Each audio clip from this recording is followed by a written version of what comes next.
Hello. Hello there, everyone, and welcome back. Well, I guess we're back in the world of Repperton, but in a new story, in a new situation. Behold, the snow-bounded blood. As always, my VE compatriot, Donnie, and best friend is here. Donnie, Hello. how are you doing today? Doing all right. That is, I'm very, very excited. I'm very, very excited as well. First of all, we have to get something out of the way. Fuck you, Everett. How could you eat the... How could you eat the wind orbs? They're not edible. You fucking know this. I squirt you with squirt bottle. God damn you. They're not edible. They're not edible! Those wind orbs are not for consumption. They're not edible. They're not tasty. They are not delicious. You are a heathen. And I guess I'm also a heathen for enabling them. You are a heathen, yes. I absolve you of this sin. Okay. This sin. Not any of the other times, just this one.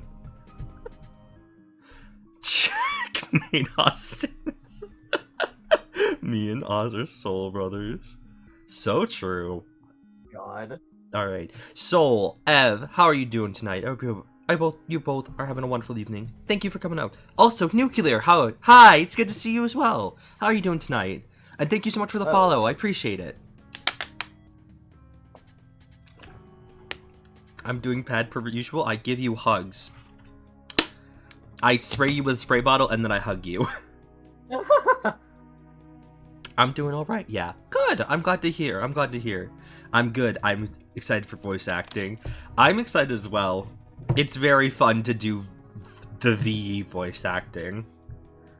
I can't wait to upload the last VOD of Intermission 2 Side 1. Because the voice acting I did for a particular character, I feel... Yes. Also, Donnie, Yes. your voice acting very good too. What the fuck? Thank you. You have a fantastic voice. You do good VAing. That's not... Thank you. Of course, I'm saying nothing but the truth. This is so fucked up before This is so fun. Not for the reasons you think. Oh, bud. I'm finally catching up with VE, and I don't know why I was not so into it, because it's so good. Understandable. For context for me, I read Act 1 per the request of Ostinato to review it on the MSPFA Discord when I was still in there, and I never continued on afterwards. So it's been a trip, but it's very good. And I'm really glad that you think so. I'm very glad too. Thank you for convincing me to do this. I simply like I like the it. You do in fact like the It, huh? Yes, I like the it, especially because I work on the it. You got me there. You got me there. If you work on something and you don't love it, then what's the point? You would be very surprised how many people hate do their works. Yeah, unfortunately. Unfortunately, but this is a story made out of love, so Yes. it's good shit. Marley's holding my hand. Oh baby, oh baby, I love Marmalady. Very good.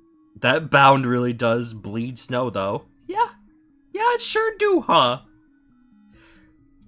Inspires me to keep working on AFF, which I'll update at some point. Please, Soul, I'm begging. I wish to see the Soul work continue. It's good. It's good shit. I enjoy soul artists. So true. Alright. Let's begin with our prologue. Let's get ready to duel! Oh boy. Oh, okay, we're starting in on a dead body. Yep. Go ahead, take it. You proffer the dueling rapier, your second best to the ruffian. You took down his 2 mates easily enough, and now he's the last one standing, unarmed and afraid. That is part of the ritual for you. He is not dying alone. It's not a trick, you know that. I'm sure all your ilk has heard of me. Okay, question to start off. Mm-hmm. What is Cicely's quirk? That is always the first question that we get, but her typing quirk is chest notation moves. I thought so. I thought yeah. so. So it's yeah. Okay, that makes sense. Huh, fair enough. I was really close to making a virtual novel because I was impressed at how Stone by Blonde. I made a bunch of essays, but I never got to making it functional. Completely understandable. A bit of lore about me. I used to do a Homestuck comic. I had assets for an interactable with talk sprites that I never got around to using, which is unfortunate. Aww. You've seen them. Yeah. You've seen them. I have seen them. They are. Talk to me about it. They are very good, but Mm-hmm. I never got a chance to use them, which is unfortunate. Yo, Dan Spector Boy, it's good to see you. How are you doing tonight? Platonic divorce. Fear. Odd. Fail sword wife. wife. Cecily is a failed life, honestly. Are her pronouns she, her? She, her, yes. Okay. She is trans, and she is also canonically autistic. Oh, I love that. Good for her. Good for this little bitch. I love her. She sucks, but I love her. I have a take fanbashers suggest visual novels on a webpage. I don't know that I agree with that, but fair enough. I can understand it. There we go. You even know how to hold it. Sometimes I get asked why I do this. He stands, eyes narrowed, and you touch the tips of your blade, proper stance and all. You wish more smugglers had a touch of class. This soul did. You almost feel bad for what's about to happen. Then you remember the document detailing the deaths caused by this counterfeit medicine lab. Start to finish. It was photocopied straight into your head. Hi, Doug. Good to see you. I hope you're having a wonderful evening. Oh, God. How fast should I get through all of this? Okay. There's 3 reasons. Here's the first. It's only fair. Face to face, blade to blade, an honest chance. You deserve that. Everyone deserves that. If you die with nobility, with courage. If you don't, you walk out of here the first man in 12 sweeps to win a duel with me. And that's something to fight for. I don't... Allez. Oh, okay. Allez. You start the bout with... I don't know fencing. I don't know fucking fencing. You just go through them in order, so do a feint to the right. Okay. A feint to the right. You start the bout with a feint to the right, but he doesn't take a bat. He's holding steady. But too passive. A shame. A bit more aggression, and you need a real challenge. You straighten yourself to continue the duel. Yo, Heather, how's it going? Good to see Heather. you. Hope you're having a wonderful evening. Thank you for coming out. What's going on? You follow up with an appel. You follow up, aiming to shock him with the noise of your stomp on your approach. He flinches at it, but not enough to be a real opening. Good composure, kid. Doing good, thank you. Excited to see your reactions here. I'm excited as well. I'm very excited. You end the bout with a simple thrust.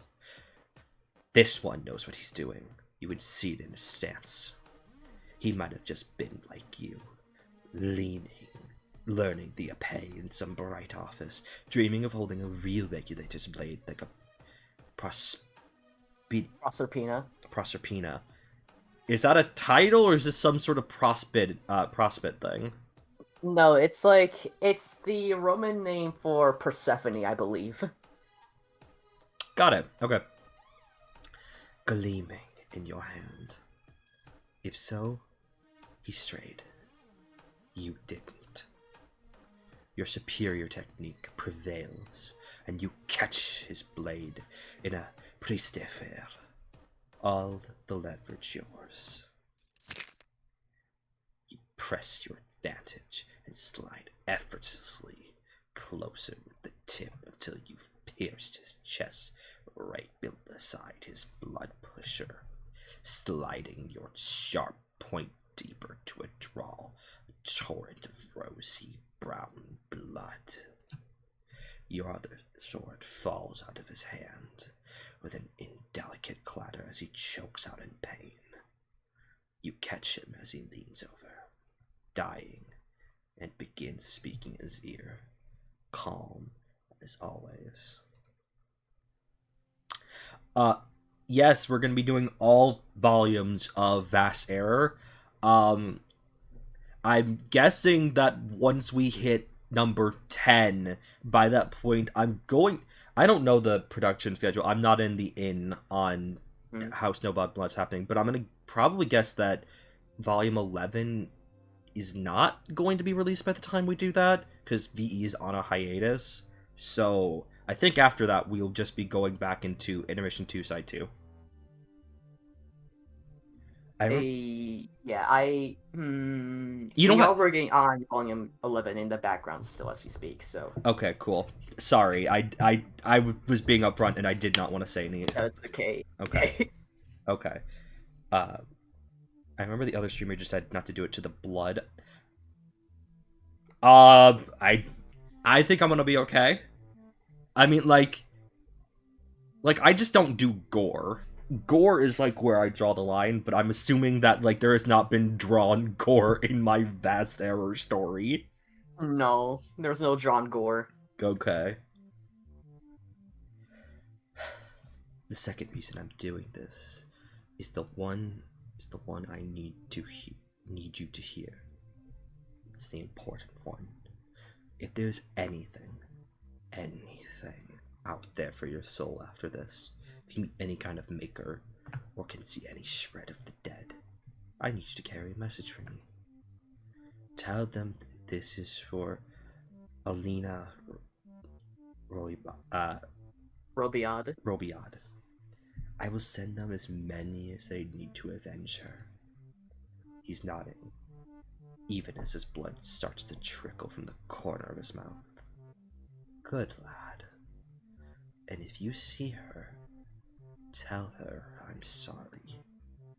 I can't join her just yet.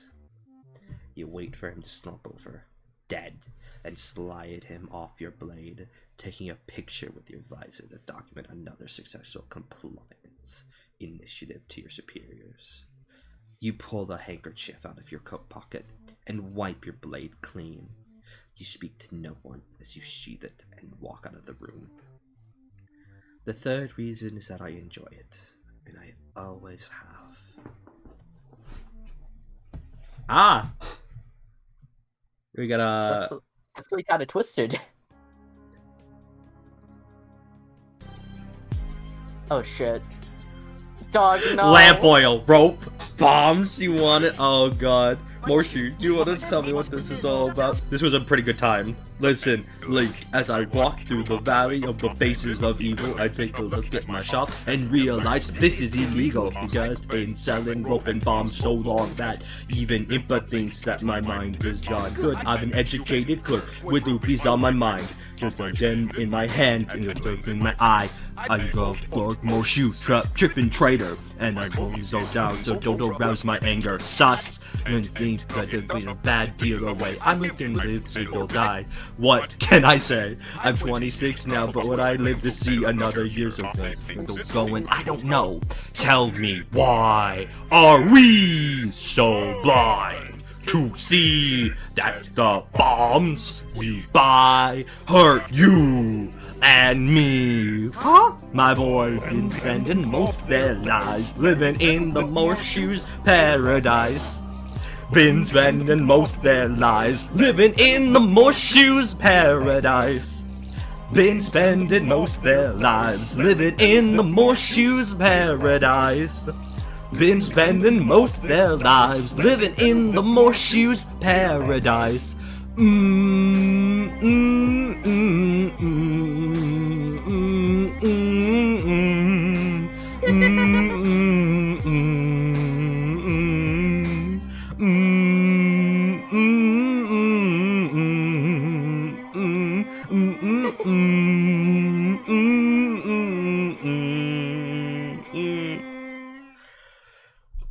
You're not fucking wrong. That tonal shift was Doug timed that stupid perfectly. Oh my god. I can't. I'm gonna fucking have to highlight this because that was too fucking funny. Sexually kill someone in the medicine lab, like Breaking Bad, and then all of a sudden more rap. That's the theme song! That's the theme song of Snowbound Blood, A Vast Terror Story. Oh shit, did I actually set that limit? Oh my god, Doug, I'm so sorry. Doug, I totally forgot I set that limit. It's been so long since I actually put it on the stream. I'm so sorry. My god. It's for the better. Yeah, It's true. better. To be fair, I think what this just means is that you're going to force me to have to do one stream during Chibi Robo, and then I'm assuming you're not going to show up for Among Us, so then you're going to make me do it in the middle of Mario Maker. Oh god. More shoe never ends. Alright. Fucked up. Oh my god. Thank you, Doug. Sorry, Link. I can't give multiple raps. Come back when you're a little...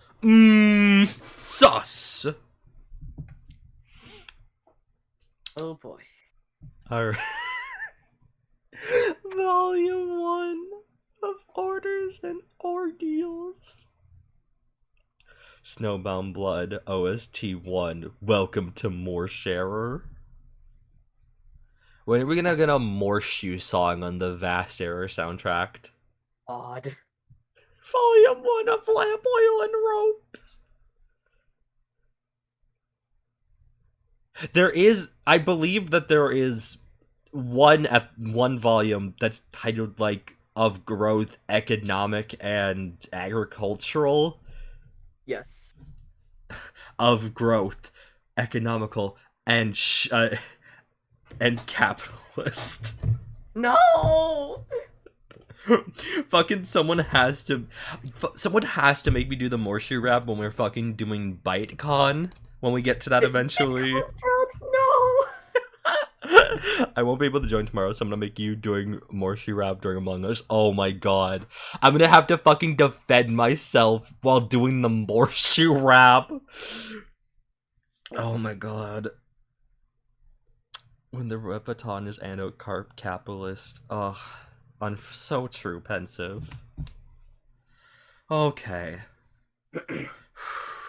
Alright. We gotta get angry. We gotta get angry like she is. Your name is Cicely Iopara. You're the chief regulator at the Repeton Corporation, more recently known by its variety of slick rebrands. You've been pulled off your current caseload for a priority elf. Did I say that right? Or did I just say... Or, okay. Priority elf. Yo. Priority elf. We got... Cicely saves Santa Claus. God. Which is your once-in-a-binary eclipse level of problem. Which is good. Petty crime gets wrought after a while. You walk through the busy open office hubs. Cubicles were deemed too impersonal. by some new age synergizers or another and replaced sweeps ago. You're sure they'll be back in a few. That's how it always goes in this halls. You let a symphony wash over you, played by dozens of clacking keyboards, the idle sameness of phone conversations and little headsets, the shuffle of papers, and the whine of a copier. Home, sweet home. Your business isn't with any of these low-level bureaucrats, thank goodness. No, you take long strides past all of them, coat swishing in dramatic contrast to their button-ups and slacks. You're on your way to your superior's office. This case starts, as all best have, with consultation on the newly pierced hair. There they are. There they are, baby. I love them. What a beautiful LMM and WLW couple. Yeah. God. Just male wife and girl boss. So true, so true. The way Cecily is excited for serious crime. This woman likes to murder. Of course she's excited. She gets to kill. Mm-hmm. I simply slay you. His assistant gives you a curt nod and presses a button on her desk that slides open the door. Same colorful office as always, littered with idle fascinations to occupy him during long meetings or periods of thought. While nodding along to a rant he's receiving through the phone held to his ear, he gestures for you to come in and sit down. You've never forgotten a face, or anything at all. Throughout this game, you could select Recall. Upon meeting characters, assert your near-perfect memory for information. The memories may be useful for solving cases ahead. Recall Sestro and Thrall. It's not hard to remember this face. Everyone knows Sestro and Thrall, the heir to the executive and next in line for control of the entire corporate machine. He's been gradually assuming influence more of the company's hierarchy as he prepares to come into power with his ancestors' old age. That means you're taking orders from someone half your age who wears sweater vests. You would be upset about it, but you're a consummate professional. Then he's sweet enough. He's got a real piece of a work of a mate spirit, though. Inter. God, I love him. Me too. I love the Legos too. I love the Legos so much. Good. Simply put, he is autistic, and I love him. Yes, you're correct. So true. Also, I do have to appreciate all the good arties. Such good arties. Yeah. I love the colors for this office so much. They're very good. Right now, he looks downright sour. Once you recognize the sandpaper, harsh, salty voice assaulting his ear, you feel a twinge of sympathy. The Reptonian lead are rarely sensible, but few could match talent for absolute nonsense Calder Carrion has displayed over the sweeps. You watch your employer pinch the bridge of his nose with two fingers, jaw clenched as he listens to Carrion go on and on about late shipments. Off the drivel he passes off as a magazine, you wonder? Oh well, you're being paid to listen to this grievance of Mr. Emperor's flock of fledgling hyperloopers, so you don't. The fucking shrinking is so good. Yeah. Sestro become manlet moments. I mean, he is. Becomes even more one. Oh god. You know how people criticize Steven Universe for having all the characters shrink? Oh god, no! I can't wait for that to happen in Vast Era, where every panel Sestro is just a little bit shorter. No! No! Come on! You have to admit that's a little funny. Yeah, it is. I'm just crying. Sesto rolls his eyes theatrically at some high point and finally meets her gaze. He mouths something, looking pained. He cannot pitch it. Sestro's smallification. I got Heather support. Small? Can you smallin him? In Smallin, Siestro.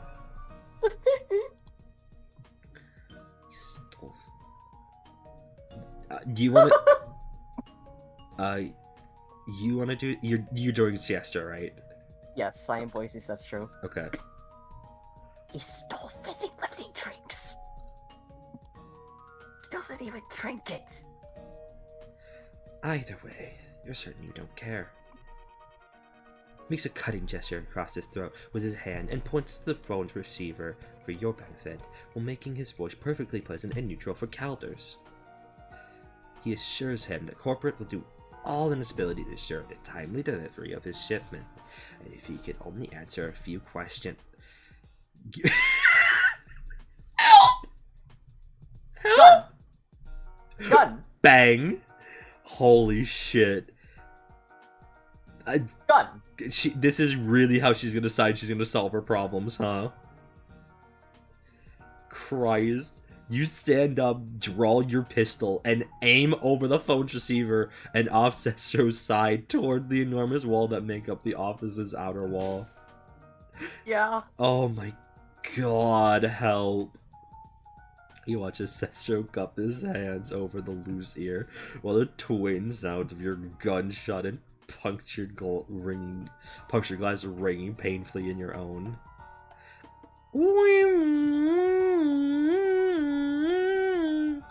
Immediately, the corporate security alarm blares to life. You watch as Sestro mumbles something. We'll call you later. We'll call you back. Maybe. And hang up, immediately turning to his computer and turning the alarm back off before the system's response can get too serious. No, Everett, I do not think about murder. No. A few defensive drones fly into the office as you put your gun away, but it's been a long time since you were first given license to use deadly force in corporate halls. They see nothing wrong in the office and dutifully fly away. Heather, hello? Wow! I mean, I can't say no to that. Help. Oh my god. Cicero regards you with what seems to be like an equal part annoyance and gratitude for the moment, then presses a button on his computer and instructs it to remind him to address Calder's concerns later. He pauses through email. He asks, and he turns to you. Oh boy, okay, now I get to read this boy. You got this. Effective as ever, Monsieur Para. Not that I feel it was necessary to damage corporate assets like that. Even suspected threat can often serve as the one of the better excuses with which to placate the distractingly powerful. They can relate to the fear of it. There's no damage to speak of anyways. Cicero is so used to this show, he doesn't even turn around.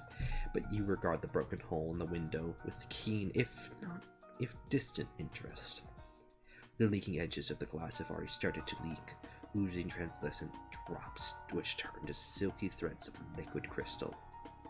Within moments, the substance will coat the hole between the inside and outside and freeze solid, as if no breach ever occurred. I was speaking of your healing faculties, Monsieur Para. Senses as keen as yours are hard to come by, and while I'm sure we could repair any damage done to either of us, time is at a premium at the moment. I need you on top form, so please do take care of yourself going forward. Of course. Are you and Miss Libetta... You shoot him a glare. You're really in no mood to talk personal matters. Understandable. I didn't mean to overstep. Consider my concern a thank you for freeing up my afternoon from grub sitting. On the subject of which, your assignment, I trust you've heard of the Byzantine Empire. Sister pauses as if he expects a reply, but you've been here long enough to know better. No one hasn't heard of the Byzantine. Is the joke here Limp Bizkit? Yes. Oh my god, I'm gonna cry. Oh my god. Look, here's the thing. Limp Bizkit has been in my mind for the past few weeks because of... I just keep thinking about the Wayne Ryu TV bit that's just it's the video Fallout 4 VR full playthrough, and it's just da da da da. It's just one of those days where you don't want to wake up, and it's just screaming it to the baby in Fallout VR. Wow. It's very good. It's a good fucking video. Alright, one of the oldest civilizations known to Repeton's past. They were famed as rowdy, macabre bunch in their golden age. In this age, they're lost. The skeletons of the society is all that's left of them. After he collects his thoughts, he continues. Last night we had a security breach in the northern wastes, near the site of some Byzantine ruins. A transport convoy was compromised, and there were casualties. 2 guards plus the convoy's driver, all 3 were found executed, face down in the snow. Shit! Will these trolls have names? Yes, okay. Actually. Okay, cool. 1 second. He slides pictures of the bodies across the table to you. You whistle in all of the sight. Clean cuts. This is professional work. And the convoy wasn't operating on its regular schedule. Anyone who might have known about the order to reroute the convoy's transit could have set us up. I'll need a list of names, of course. And whatever was taken was clearly special. Does my assignment include its retrieval? And if so, do I get to know what it is? It always pays to show your superiors you can predict them. The more aware they are that you know what you're doing, the better that you do. The less they bother to get in your way. Sestro, for his part, seems reassured by your suture. He looks at you uncertain for a moment, as if he might say something. Then he sighs, gets up, turns away from you and looks toward the window. That's not the window! Bud, that's the opposite way of the window. It's okay. You ever hear about this new thing? They're called translucent books. That sounds really cool, actually. Actually, it kind of would be. Although I would be like very overwhelmed just seeing all the words on every single page all at once, just looking at it. Yeah. You resist the urge to roll your eyes. The kid makes a spectacle of this window whenever he genuinely cares about something. And you're tempted to genuinely inform him it's a shitty excuse for a poker face every time.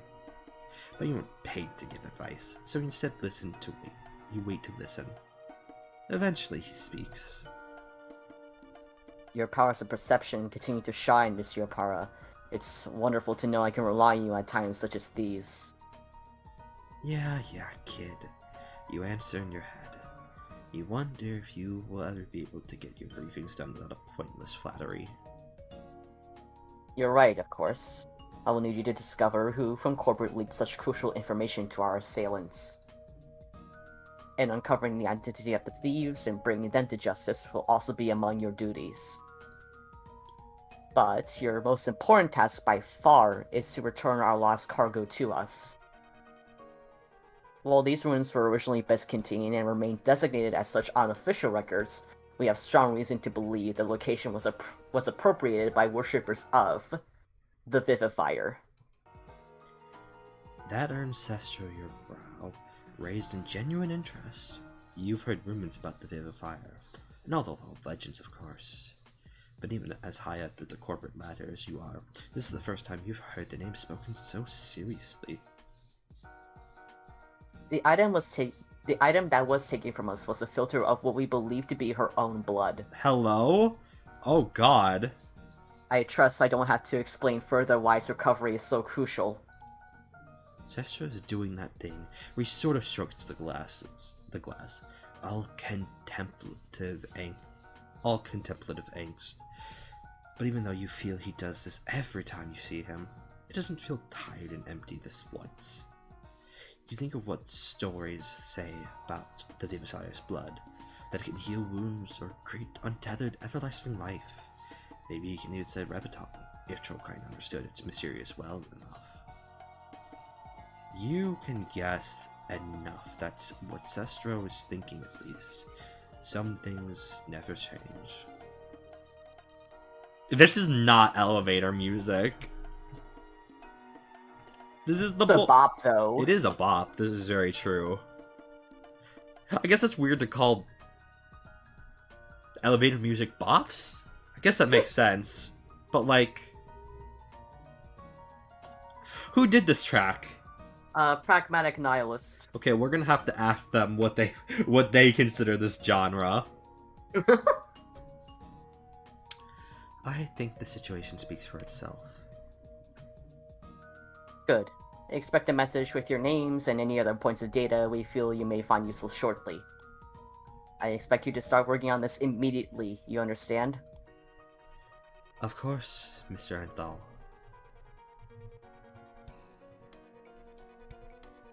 Excellent. Your services are appreciated as ever, Miss Cecily, if that isn't too forward. The employer's voice catches on his breath. The hitch would have been almost imperceptible to most people. But if you were most people, you wouldn't be where you are. If this was playing in an elevator, I'd never leave. That's... You know what? That's very fair. That's very fair. Hello there, Thesgens. Thesgens? How's it going? Hope you're having a wonderful evening. Thank you for joining us. How are you doing tonight? You already know what he's going to say, and you're already tired of it. But so much of being a professional is holding your tongue while the other people are not.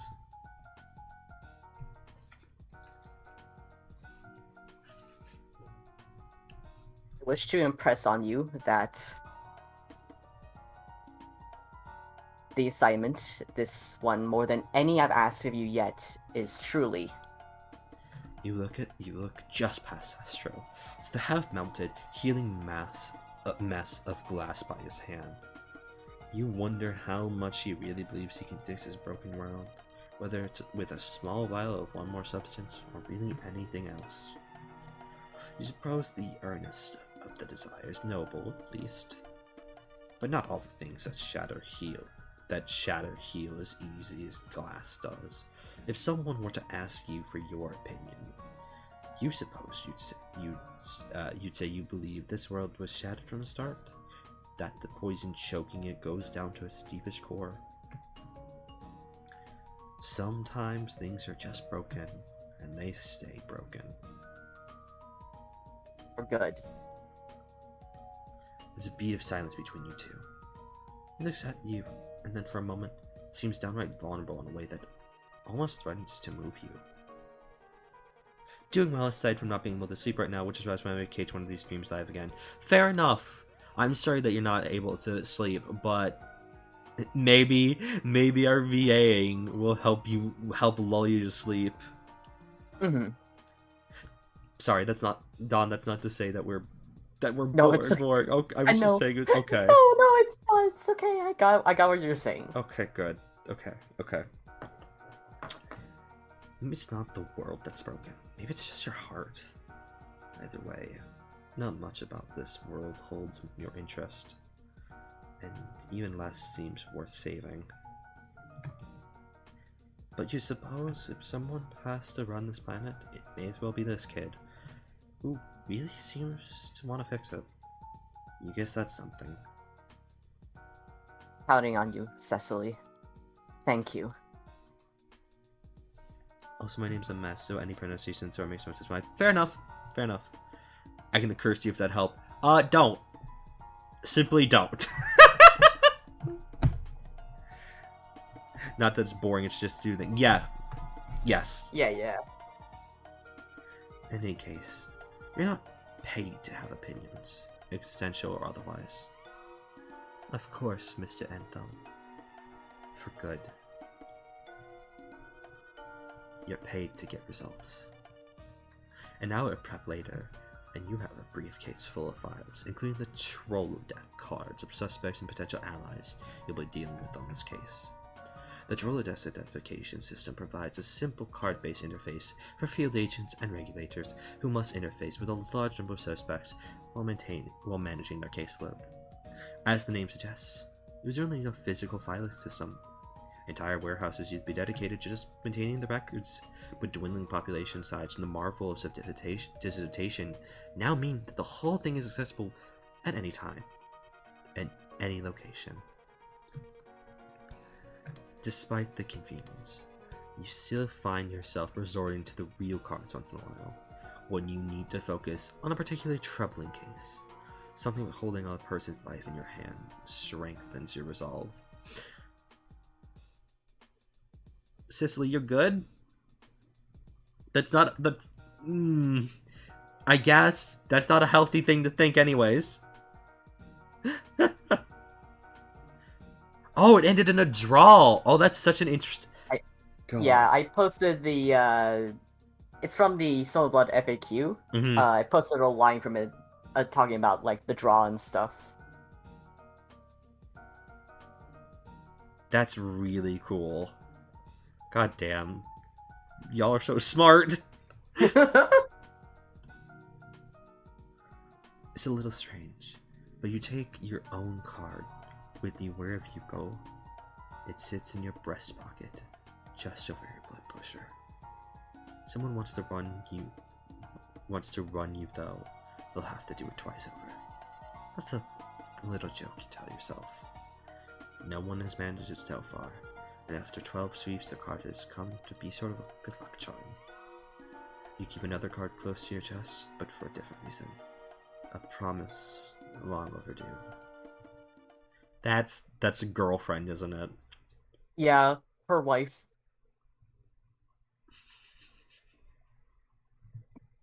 I almost called her a girl wife.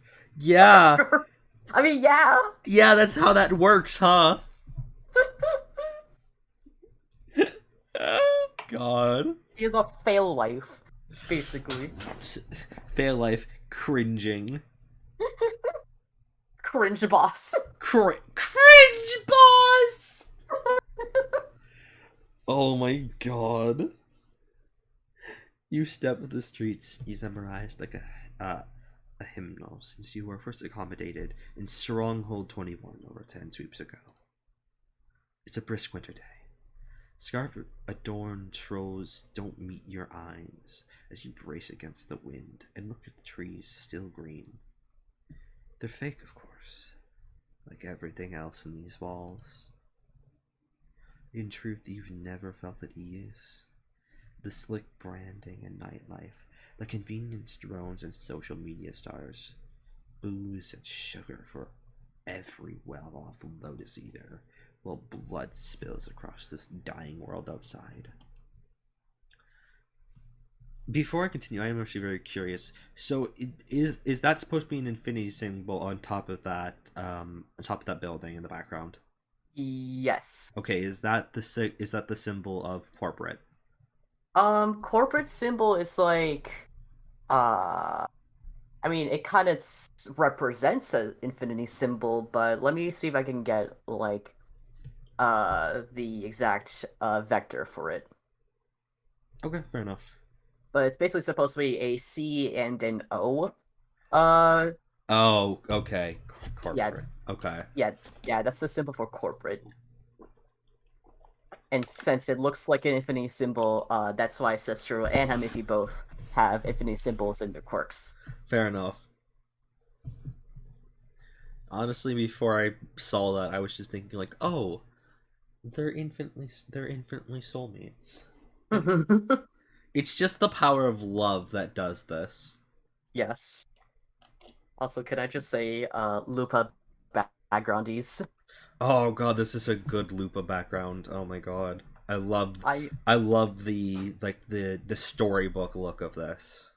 yeah, I enjoy it I because this is the background used for the Trollodex announcements, okay. which were to like show like the Summer Bloodcasts one by one. Yes. I believe it was like every week. Whack. Yeah, so it brings back a lot of memories. That's understandable. It's very good. Y'all are so talented in your argies. What the fuck? Oh my god. Alright. You step over a crushed soda can. That is the automated street sweeper mist and swing your legs over the motorbike. You adjust your helmet and then kick it into gear, letting the purr of the engine carry you out onto the town. You arrive on the side of the northern waste a few hours later. It's mid-afternoon, and though the weather was clear and bright all morning, it's still bitterly cold. When you hit the tundra, you entered into a fierce snowstorm, and the last half hour of the journey was spent battling against poor visibility and a harsh wind. The blizzard settles down to light snowfall by the time you reach the convoy, though. 3 guards you meet there, 2 olive bloods, and a bronze. They all look extremely bored and cold, and you can't blame them. Hopefully you can wrap up here soon, and then they can go home and do the same. Wrap up, you mean. You remove your helmet and shake your hair loose, brushing a few snowflakes off your arms and shoulders. As the bronze blood guards jog over to where you've parked, you take a moment to survey the scene. Let's go. Yo, oh shit, we got fucking investigation music. Holy shit. Yes. I'd say for this investigation part, we could probably take turns narrating for each things that are looked over. Okay. Yeah, because it's kind of long. Fair enough. After taking note of some key points of interest, you turn to face the guard as she greets you. She seems to be the one in charge. Or rather, she was until you got here. Once you've exchanged some formalities, flashed your card, and so on, she walks you through what's happened since the convoy was discovered. In short, she says, not a lot. Nobody has disturbed the scene, the bodies, or anything else since the preliminary investigations late last night. Security is only gotten wind of the event due to the vehicle's automatic systems, she says. Other than that, there was no indication of anything unusual taking place. What about the security backup arrived, you ask? Maybe someone tampered with the scene in the meantime. She says it's possible, but they didn't see any evidence of that when they got here. What about the driver, you ask? She says, what about them? You say there could have only been 3 bodies here, there should have been 3 bodies here, but you only count 2 guards. She says, oh, right. The subcontractor assigned them to a job took the body away. The subcontractor that assigned them to the job took the body away this morning. She has a pretty loose definition of not disturbing anything. Yo, Ezreal, how's it going? Good to see you. I hope you're having a wonderful evening. I hope you're enjoying those. Hello. I hope you're enjoying those League of Legends. Legalize those legends. God. Oh, League of Legends. Your Honor, League of Legends. Death. Yeah. I love that meme so much. It's timeless. It truly is. I know basically nothing about League of Legends. Truly and honestly, the only thing that I know is about the VTuber, hero that they made like a social media account for. Mm-hmm. So that's all I know. You enjoy the Legends of the League? Well, I'm very glad for you. I hope your match is going well. Yeah. You say, that's a pretty loose definition of not disturbing anything. She says, yeah, whatever. You're not surprised, though. Drivers are often equipped and outfitted with the company gear and uniforms, and their hands are usually chipped with the activation codes for the vehicles they're assigned to. It's only natural. Fucked up. Yeah, actually, wait, hold on. Is there a... Okay, yeah, okay, there is a... Okay, cool. Jesus, that is a little fucked up. I didn't even think about that. That's quite awful. Yeah. I'm not surprised. That's capitalism, baby. Mm-hmm. Fucked up. Fucked up that Troll Amazon would do this. I can't wait for the... I can't... This is fucking timely. I can't wait for the executive to fucking go into the medium. Odd. Still, you say, you'll have to chase that up later. And that's paperwork you'd rather not get tied up in. The guard just shrugs, palms up, and in the universal language of chronically underpaid. Alright, you say. You'll get the picture. She says she guesses you'll be wanting to start the investigation then. You say yeah. Spit several thousand words already. Help! Okay, actually, so now that that's been brought up, is this narration being done by White Noise, or is this all, like, just Cicely thought? If there's not an answer, you don't have to say anything. I won't say anything. Okay. She walks off to reconvene with her two colleagues. An investigation bar. Yes. Okay, alright then. In that case, I'm going to move the TV over to the left corner then. Yeah, that might be for the best. Okay. Oh. We're in this corner now. We're going all over the place! God. That investigation, your main goal is to find key pieces of information. The investigation progress bar on your overhead visor lets you keep track of this. Nobody knows how it works, if you're honest, but it certainly comes in handy.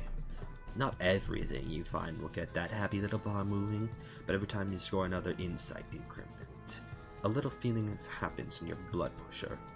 That feeling is called progress. Alright, there's 5 things. Alright, You don't have to go in order, but yeah, we could probably take turns. Probably we're gonna start with bodies. Oh boy, okay. Alright, you wanna go for this one? Sure. You make your way over to the 2 corpses lying prone. Looks like you've got a Rustblood and a Goldblood here. The pair of them are laid out straight, arms by their sides, legs flat against the ground. They were probably on their knees first before they fell forwards. No sign of a struggle from where they were standing. A combination of rigor mortis and the temperature means they're now stiffs in a literal sense as well as the metaphoric. Although, now that you think about it, you guess the literal sense is where the expression originally comes from? Whatever, you're not a wordologist. Slipping on a pair of work gloves and making sure not to disturb the scene too much, you carefully roll the 2 of them over to get a closer look. The thing you notice immediately is the wounds. 2 clean cuts, one across either neck. From that, you surmise that they probably bled to death. The next thing you notice, almost immediately, is the expressions on their faces. Their eyes and mouths are wide open. They look like they were utterly terrified. The one on the left, the Goldblood, was an adult in his mid to late teens by the looks of it. You had estimate maybe 15 sweeps at a pass. You don't recognize him. There's something about the younger Rustblood on the right that strikes you as familiar. Rustblood on the right. You decide to examine the troll you recognize a little more closely. You get a good look at their face and then close your eyes and search your memory. Recall the refectory. As you concentrate, a recollection seems to coalesce out of the void, forming gradually like a bead of water before dropping and splashing across your consciousness all at once. You remember seeing them, just once before. It was in one of the various eating halls beside the walls of Stronghold 21, about half a sleep ago. They were around 12 sleeps old at the time, judging by the fact that there was a certain bright optimism to their face which hadn't yet been stamped out. The horrors of this world bides its time for some people. How fortunate for them. The encounter wasn't even a proper meeting, they were just some stranger your eyes lingered on a moment longer than usual. You notice them leaning against a pillar, handheld mobile device in hand, with a distinctly sour expression on their face. The way they were drilling holes into the screen with their eyes gave the impression that they were waiting for someone to get in touch. A frustrating business colleague, maybe? All-Mother knows you spend enough corporate hours waiting for the right people to buzz you, and just as much time hoping that they won't all the same. You turn to hand a loop or three to the elderly Burgundy behind the counter, her horns gnarled and helical. You could remember the exact amount if you cared to, but you're not focused on it right now. After picking up the freshly boiled soda, carbonated but not glucamated, and the lateral wheat fiber stack, you turn back in their direction. I hate the idea of a boiled soda. Oh. Because coffee doesn't exist on Repeton, so they use boiled Monster. Oh. Yeah. Okay. Yeah. Oh. While your back is turned, their face seemed to have morphed into a gleeful yet still gentle and reserved expression of pure delight. They were now standing upright, excitedly tapping away at the device in their hands. Their eyes had softened at the corners, and a faint blush danced across their cheeks. Oh, you thought. Of course.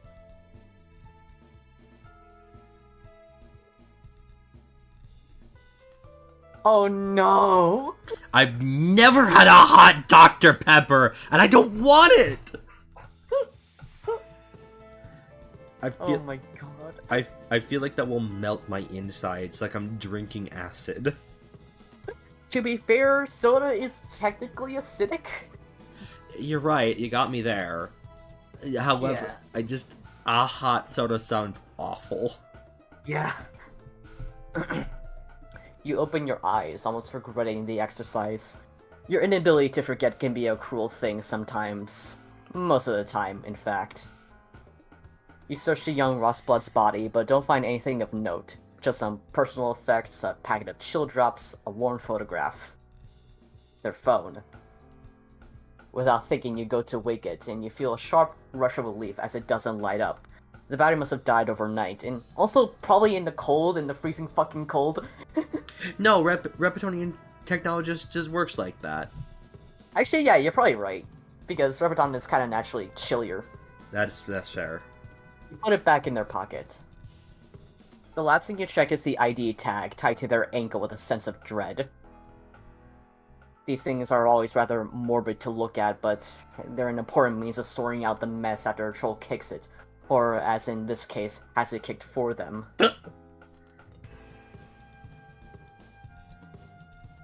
Okay, sorry, I thought I skipped text. You're good. Corporate employment asset number 32200. Bystand Nocent. Designation logistical security. Will/testament undocumented. Bondmates M. I hate that they just have their will and testament on their fucking leg. Yeah. That last letter curls painfully in your chest. Shit. They have a bonded mate spread out there, somewhere. Someone who just felt a twinge of pain, but doesn't know why yet. Someone whose life won't ever be the same again. Just one more poor soul who'll be filing their temp papers tomorrow, not really knowing how to manage it, if they'll manage it. It sure takes you back. You stay there for a while, kneeling beside Nocent's body in the snow. Then you sigh and pull yourself back upright. You take a look at the gold blood on the left. Bystander Nocent. Yeah, their name is No Innocent Bystander. Oh my god. Yeah, I figured as much, but that's real fucking good. Yeah. Oh my god. You get a closer look at the gold-blood stranger. Besides the neck wound, he doesn't appear to have any sustained other injuries. That strikes you as very odd. You suspect that they were threatened at a distance, since otherwise they wouldn't have knelt without kicking up a fuss. Certainly you expect to see some incidental bruising if there was a scuff-up. It would make sense if they were occupied in front, though. Perhaps someone came up from behind them in the meantime, and yeah. You pin that explanation at the top of your mental list as the most plausible for now. You gently search the guy's pockets. There's a couple of loops in spare change, a respite block key card, the beginnings of a pretty substantial lint collection, a handful of soda bottle caps, nothing of any importance. Hello, are we living in Fallout now? This is just... Oh my god, I can't wait to get fucking troll mods in Fallout, like New Vegas. I just... I play as the male woman, Cecily. Although, who are you to judge? Maybe the lint was his ancestors. Help! From the fact that this stuff was kept in his pocket, you deduce that he wasn't in the habit of using a fetch modus. The same goes for his companion, too. Perhaps they couldn't afford them. Not everyone can. You're about to call it quits here when you glance down at one of his hands. It appears to be holding something. While you press his fingers open to take a look at the ID tag around his wrist. Corporate Employment Asset number 03220. Evid Notrell. Designation Logistical Security. Will such testament undocumented. Bondmates none. Poor guy. At least he's not leaving anyone behind to suffer sweeps of withdrawal. You don't let that thought carry on. You don't. Finally, he managed to force his hand open. Nestled in the palm is a small ball-shaped device. The surface has several small holes in it, and there's a flap on the back that looks like a wing case. You recognize it as a maintenance drone. These things are always carried on logistic transports. They're used to check for and fix mechanical problems, since it's unfeasible to have a resident mechanic for every convoy. This one looks like it's been crushed. Did this guy, Notrell, do that? You try and rip the diagnostic from it, but it's probably been out in the cold too long to show any signs of life now. Perhaps this explains why the convoy was stopped in the first place, though. If the vehicle was tampered with somehow, then the first thing the crew would do is try and identify a system's failure. What a nasty trap to walk into. Go back. Oh boy. So, okay, this now brings up a very interesting question. Was Cecily and her partner bonded? Yes, they were bonded mates. Oh boy. Oh boy. Okay. Fear. Mm-hmm. But yeah, you can take over for the next one. Yep, I got it. We'll do surroundings. You decide to scout your surrounding area, just to be sure. It's highly unlikely that the response team missed something when they arrived during the night. Starting with the ground between the transport and bodies, you begin a sweep for footprints. You establish pretty quickly that the only tracks in the vicinity belong to you, and by comparison, the 3 guards' prints from earlier, your 3 companions. Otherwise, the snow which fell overnight has completely coated the ground in pristine layer of white. A pristine layer of white, sitting in unbroken like a fondant on a Yule Pest confection. Yo, Very, how's it going? Good to have you.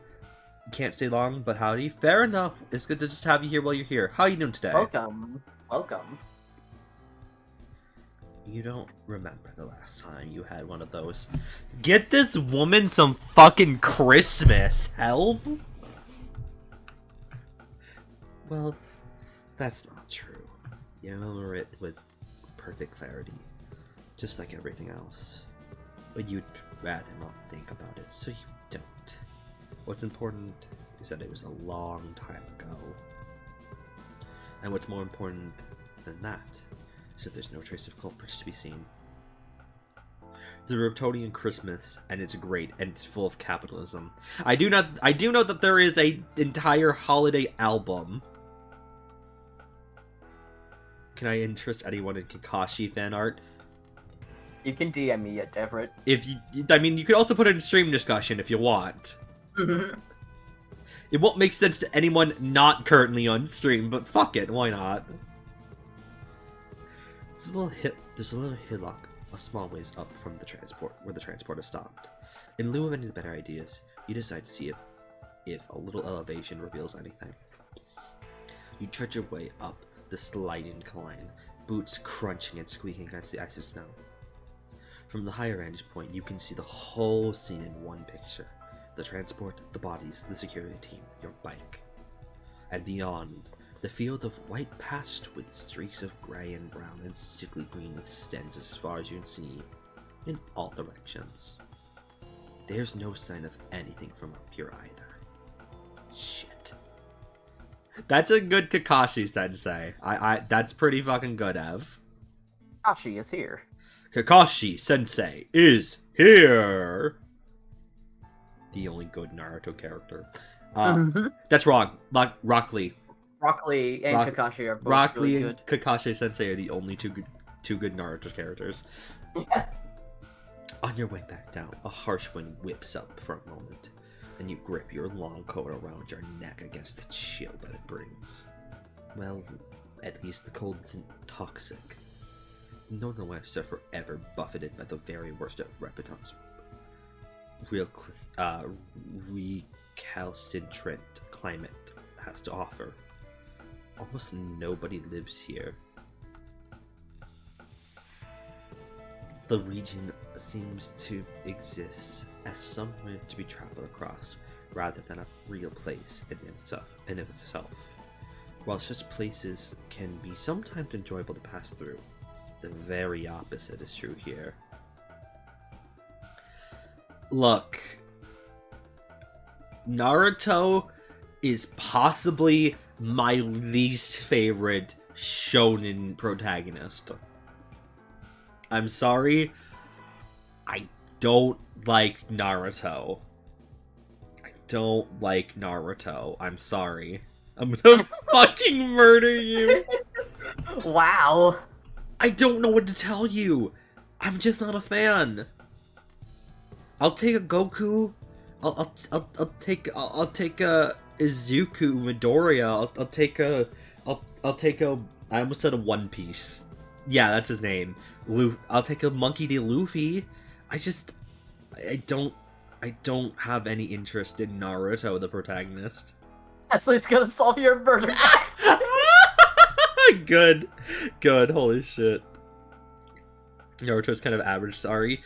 I haven't seen enough Naruto to give an opinion on it, so I'm not going to. But with that said, I've seen enough Naruto to know about Naruto, the protagonist. I hate all of your bad takes. Well, you don't have to like them. They are. Luffy is I love Luffy. Luffy's very good. Luffy has his annoying moments, but honestly, I think he's still a good protagonist. It's just a weekly brother check-in.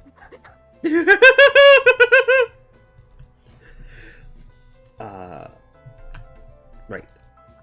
The wastes strike you with more of a cruel joke than anything else. A deadly expanse separating the two of the planet's most populous regions. Its traversal is a perpetual nightmare, logistically and otherwise. You arrive back on the crime scene with no better idea of the situation than when you left. In an absence of information can be told an important detail, but there's no insight increments to be had at this time. You'll need to try something else. That one was short, I'll do the next one. Good characters in Naruto. Shikamaru, Gaara, Neji, Rock Lee, Kakashi, maybe Tsunade. Yeah. Tsunade. I recognize 3 of those names. I have not watched enough Naruto. Okay,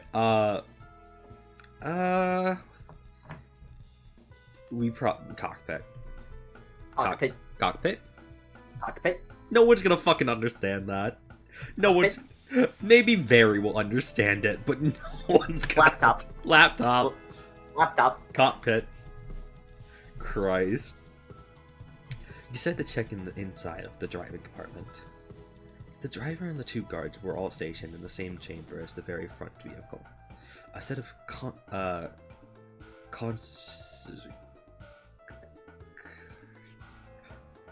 concertinated... Oh, uh-oh. Close menu. Concertinated steps lead up to the entryway. I have a type, I'm sorry. Very, you're valid. He was fucked up by exploitation, but we stand a Trigramma Master. Very valid. Also, Bo was Benton. These got deployed automatically when the doors were opened, but stayed that way since the crew never returned. A fair bit of snow blew inside overnight, so the floor and seats are fleckled with white and slush. Besides the mess jointly formed by the inclement weather and the usual layer of trucker detritus, though, there does not appear to be any sign of disarray inside the compartment. If there was a struggle at any point, it didn't happen here. That means that the driver and 2 guards probably got out of their own accord. You think you have a pretty good hunch why. There's an angry red light humming in and out on the main info screen. An emergency overlay has been activated, apparently in response to the driver's extended absence. Since the transport convoy plays such a huge role in Repeton's socio-economical society system, the risk of them getting in trouble is taken very seriously as a matter of survival. A truck driver's chip, while allowing them to activate the vehicle in the first place, also acts a kind of a pain in the grenade. But like, if the grenade was designed for safety purposes. You know, a safety grenade. Yeah. I ship you a grenade made of. Look at the next slide. Okay. This is an unspeakably shitty analogy, but you're going with it anyways. Alright, I'll dash now, but enjoy Volume 1 and 2. Thank you very much, Barry. You have a great evening, and you take care. Yeah. Bye-bye. Good night. Bye. Point being, if the driver is out on the compartment for more than a short period between stops, the onboard computer automatically registers an emergency and backup is called for, in a totally non-explosive manner. It occurs to you that the system which allowed the driver to get out and stretch its legs every once in a while might have resulted in a better job satisfaction. Or, rather, it would occur to you if the notion of job satisfaction existed on your planet. You lean over the dashboard and tap a menu icon on the screen, and the final warning light fades out one final time. Taking one last glance around, you see an open book with its pages turned down on the far passenger seat. It looks like it must belong to one of the 2 guys out front. Cocking your head to one side, you can read the title. It's called Vord My...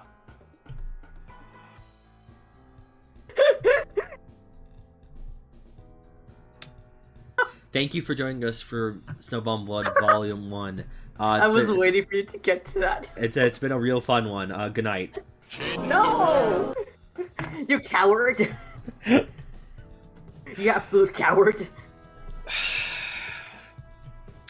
It's called Vord My Bong Water and Look at Me Now, the Turin Kai Kai story.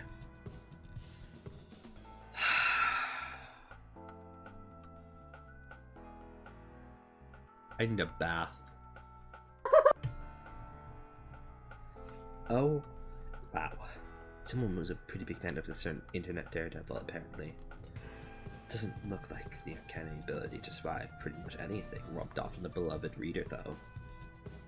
He said that, yes, I unfortunately was forced to read the funny word. That's not very funny.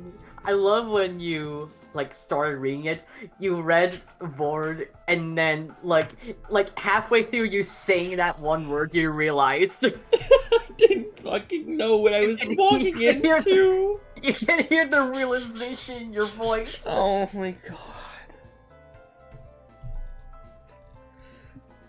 god. The book seems really well loved. Picking it up, you can see the spine is broken in several places from overuse. Lots of the pages have been folded over at the corners. Some of them even appear to be missing. Flipping to the front, you take a peek at the nameplate stuck to the inside of the book. This book is just dying to be.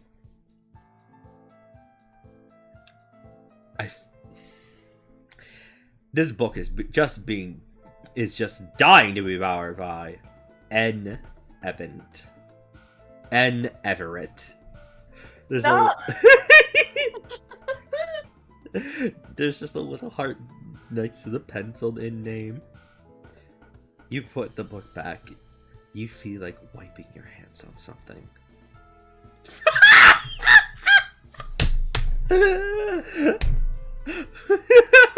What are you gonna do about it, Ev? Huh? What are you gonna do about it?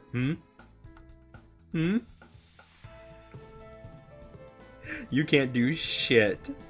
Anyways, what do you want to do about it? If you're okay with doing the next one? I'll go with the cargo. The cargo. Let me drink some more of my Diet Pepsi. Yo, Funny Donnie eat a Pepsi? Mm-hmm. You move around to the very rear of the transport, looking for the entry port into the cargo hold. One of the two faceless olive-blood guards sees that what you're doing and comes over to point out the access terminal for you. She offers you a key card, saying she's not authorized to open the door herself. You take it and thank her. You keep quiet about the personal access card in your jacket pocket, the one which, as a regulator, you have the right to carry. You don't need her help, but it's good to let the kids think they're a part of something important. You find it hard to think of these people as anything but wigglers sometimes. Dub. Besides, it's part of your job as a higher-up to not let people feel redundant. At least, right up until the moment they are, then it's a different story. Yeah. You waved the... Yes, Austin? I was just gonna say, Ev, if you make it into this voice chat, I'm just gonna instantly kick you out. You can't do shit. Yeah, I'm sorry, I'm not gonna let you in, Everett. Thank you. Thank you. You wave the borrowed card over the receiver, and a loud, harsh buzzing noise signifies that the lock is disengaging, together with the almighty clunk as the bolts retract. You hand the card back to the guard and climb up into the transport. The inside of it, the inside of a hold is lit up in a pale green light which blinks into life when you open the cargo door. One of the bulbs at the far end struggles to come on, sputtering like a sick spark bug. Okay, hang on. You cannot bribe my best friend to let you in here for $50. I'm absolutely gonna deny that, Ev. Okay, alright, I'm back. Welcome back. Alright, I just had to put my bird to bed because he was being really rowdy. That's fair. I figured as much. Okay. The cargo itself is packed in boxes of varying shapes and sizes, all of which are arranged in a very intricate pattern on a series of shelves. They range from small cubes all the way up to crates taller than you. The arrangement of the cargo is determined via an algorithm which picks the optimal way to store the eclectic mix of items to be delivered on any given trip. It's a clever system, but sometimes it leads to something very small being packed inside a box, which is 4 times larger than it needs to be. That's one of the disadvantages. Oh my god.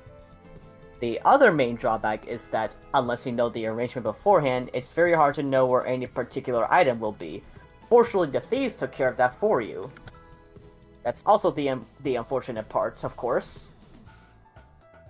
There's a single empty slot on the shelf about halfway down the length of the transport, roughly the size of a briefcase. The filter must have been taken from here. There are probably hundreds of bands worth of valuable resources in this transport, together with provisions, trade goods, electronics. But the thieves didn't go for any of it. Just the filter. The fact that the rest of the crates weren't disturbed at all also tells you immediately that they knew exactly where to look for. The schedule change wasn't the only thing your little snitch spilled the beans on then. The more you find out about this case, the less you like it. And yet there's something that's beginning to thrill you, even now. There's nothing quite like an opponent who knows what they're doing. You duck back out on the hold, and the door shuts and locks automatically behind you. It'd just be fun to give Oz for money. Funny Oz gets some money. Funny Oz eats a dollar bill. Oh boy. It wouldn't be the first thing you've eaten. I guess. Pays Oz to say true curse in chat to charge the curse. No, fucked up. You decide to investigate the tires. You walk around the bodies in a wide circle and approach the vehicle to get a look at the tires. Call it a hunch. The French transport is gradually piling up around the transport. The gentle curves between the white and the wheels arches make it look like the ground is quietly grabbing at the tires, not wanting to let them go. There's something almost tender about which believes the very real danger. Getting stranded out in the waste is not a situation anyone wants to be in. Another hour or so and someone's going to have to get digging. Your feet plunge a ways down to the frozen mass as you get close and begin to scramble away with your hands, carving the wheels out in order to get a better view. The first few you look at don't even reveal much. The wheels are a dual configuration, laid out in pairs along the length of the transport, so you take them 2 by 2. The voice of an old acquaintance pops up in your subconscious while you do this, mumbling inane facts about the vehicle's model, the wheels configurations, the tires manufacturing. All Mother knows why she tells you this stuff. You do have a knack for recalling useful information when it's needed, though. And just like that, you notice that all of these tires have been retreaded at least once. For some of them, the process was done very recently, in fact. Retreading wheels of this size usually means that it's going to be more expensive to place them all together. Going by the age of the vehicle, though, you'd say it's more like a desperate attempt to keep it going as long as possible. This one's probably on its last legs. Last wheels? Last wheels. You dig the last pair of tires and repeat your routine of digging them out with your hands and then skimming around the inside of the guards and wheel arches with your fingers. This time, though, you find something. Your fingers meet a small, oblong object, probably no longer than a pack of cards, stuck up sight on the other side of one of the arches. This is most definitely not supposed to be here. Planting your feet on either side of the wheel and bracing, you reach your other hand under the metal rim and pull down hard. It doesn't budge for a moment, but then pop! God, good pop noise. With that, the object comes loose very suddenly, and you stumble backwards a little ways. You grip on it, doesn't hold, and it falls out of your grasp down into the snow, bouncing off the rubber. Rightening yourself and dusting a little of the snow off your coat, you bend forwards to take a look at this thing, where it fell. It appears to be the remains of a small box.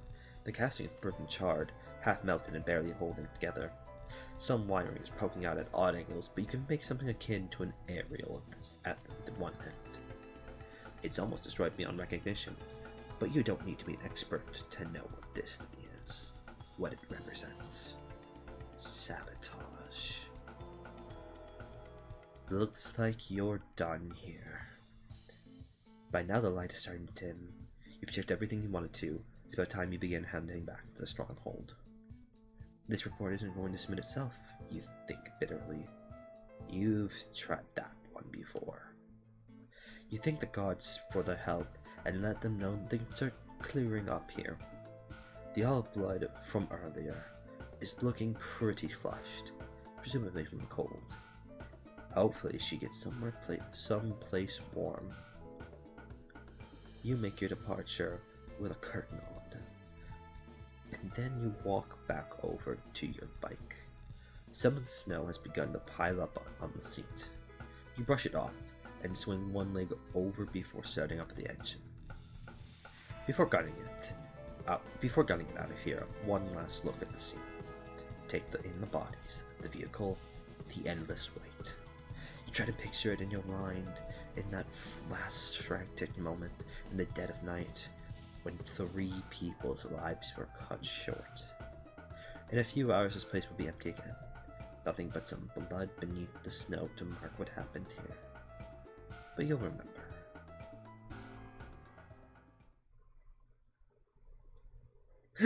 Look at her go!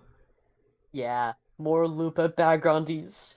Oh, so good. So very good. As night continues to fall on your journey home, you find yourself running over the few scraps of information you were able to find. The absence of any fighting, the sabotage of the vehicle, the pinpoint accuracy of the robbery itself. Something doesn't quite make sense here. The execution was just a little too perfect, in both senses of the word. If it was your average cultist job, you'd have to find a little less finesse. Most of these fanatics haven't even heard of the word finesse, let alone got enough to carry out the scheme this flawless. Could it have been an inside job? It doesn't seem particularly likely. And yet the intel that leaked had to come from somewhere. Someone. But what reason would corporate have to steal from their own convoy? Could it be a ruse to shake potential third parties off the trail? Zestro seems so righteous in his office despite the theatrics. You've known that boy since he was a wiggler, and something tells you he'd never sign off on something like this. But if not him, then maybe. This isn't getting you anywhere. This case is just getting started. It's no good seeing threats for no reason. That's never the best move for the table. You need much more information.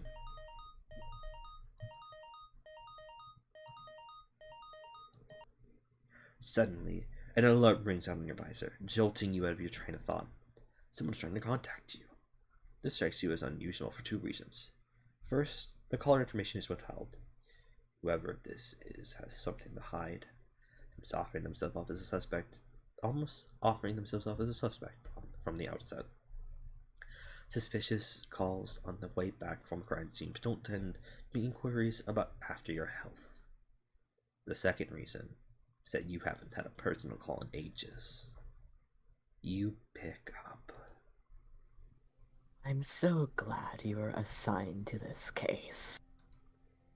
When your name flashed up on my interface, I knew this was all worth it. I've been following your work, you know. Too many trolls on this planet don't appreciate the really skilled, obsessed with idol celebrity, sucking down whatever swill your paymasters feed them. But I respect you. You deliver your idea of good face to face. You should be famous, Cecily. Everyone should know the trail of bodies you've left behind. How did you get this contact? That's a tedious question. You can do better. Fine. What can you tell me about the scene I just left behind? You're trying to scope out how much I know, still just trying to find the bounds of my power.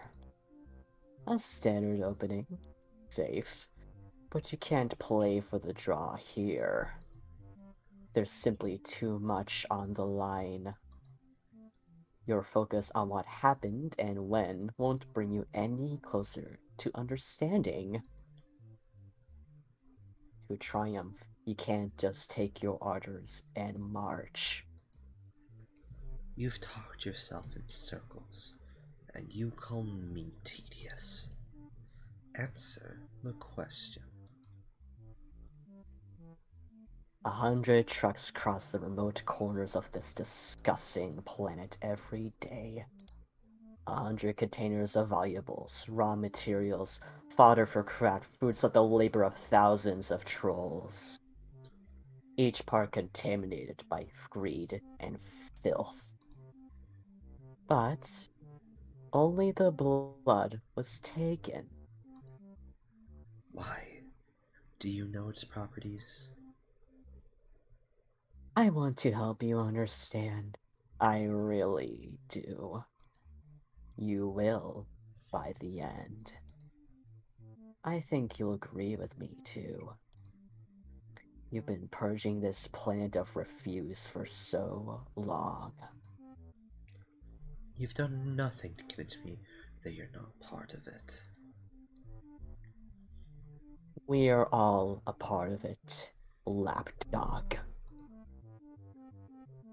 I'm going to give you the tools to break your chain. Idolic Acres plus 2.1112 days. Listen close. Oh boy. The click calls out. The call clicks out.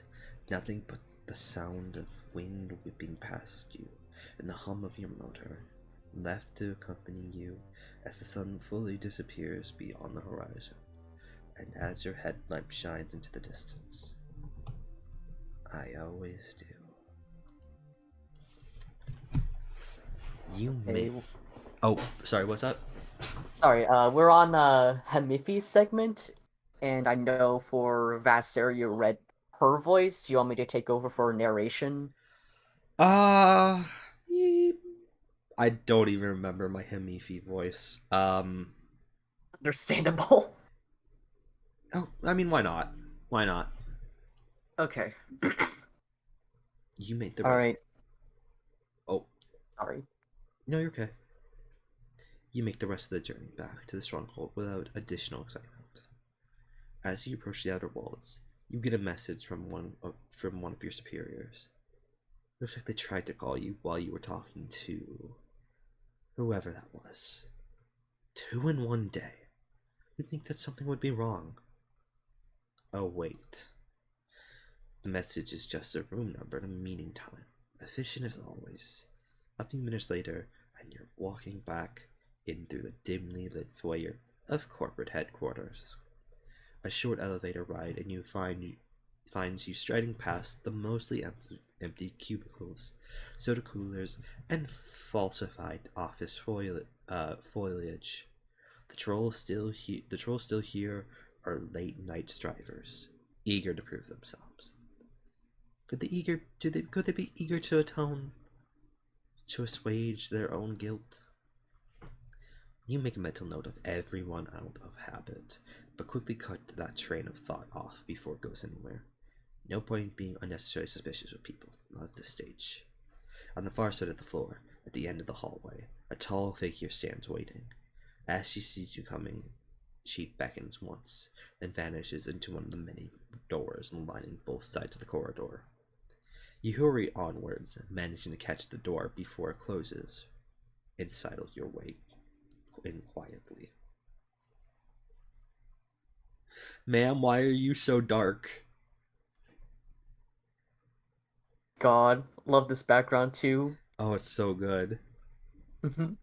The corporate building seems to have more conference rooms that they know what to do with. Certainly more than a normal company could use.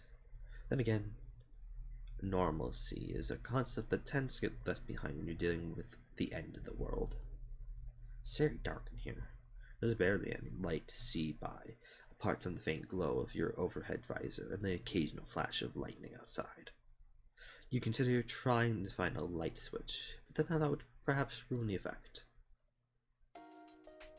The tall, shadowy figure that was in the room when you entered the steps into the shaft of light, and you make her out clearly for the first time. Recall Hemifi Hexrix.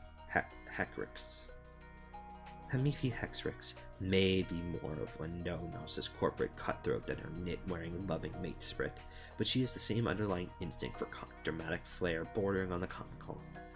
They were almost made for each other.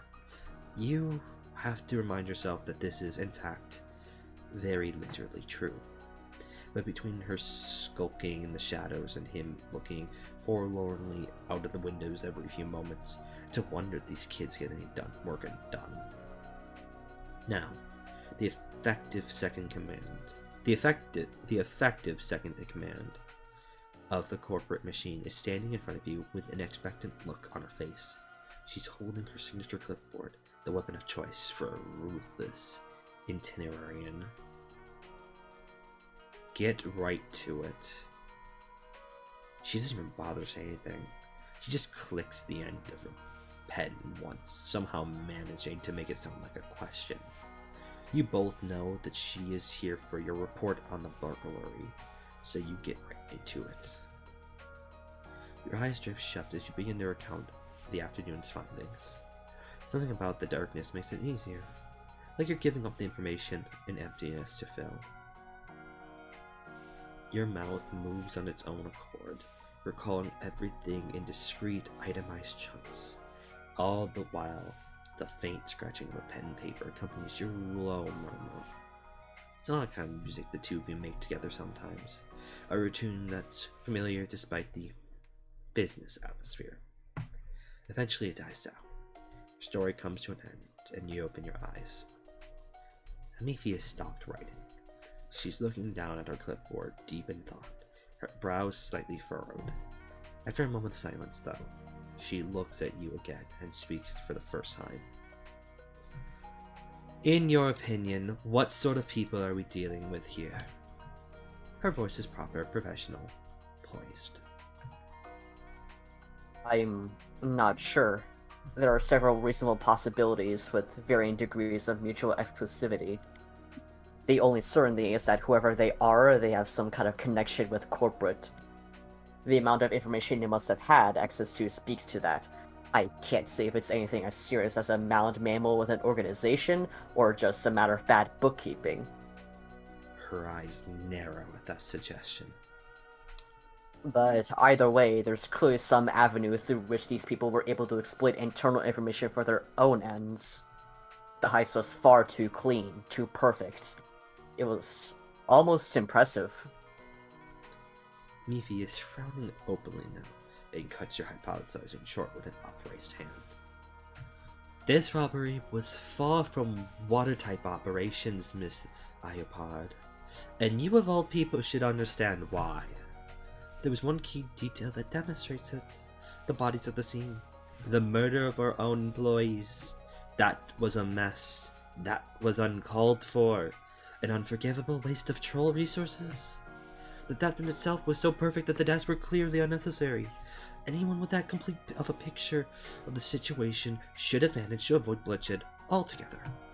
You made it sound as if though you respect these people, but this isn't a game you're playing. No comment. These criminals aren't an opponent to be challenged. They're a scourge to be cleansed. They're blood on snow, just like the mess that they left behind.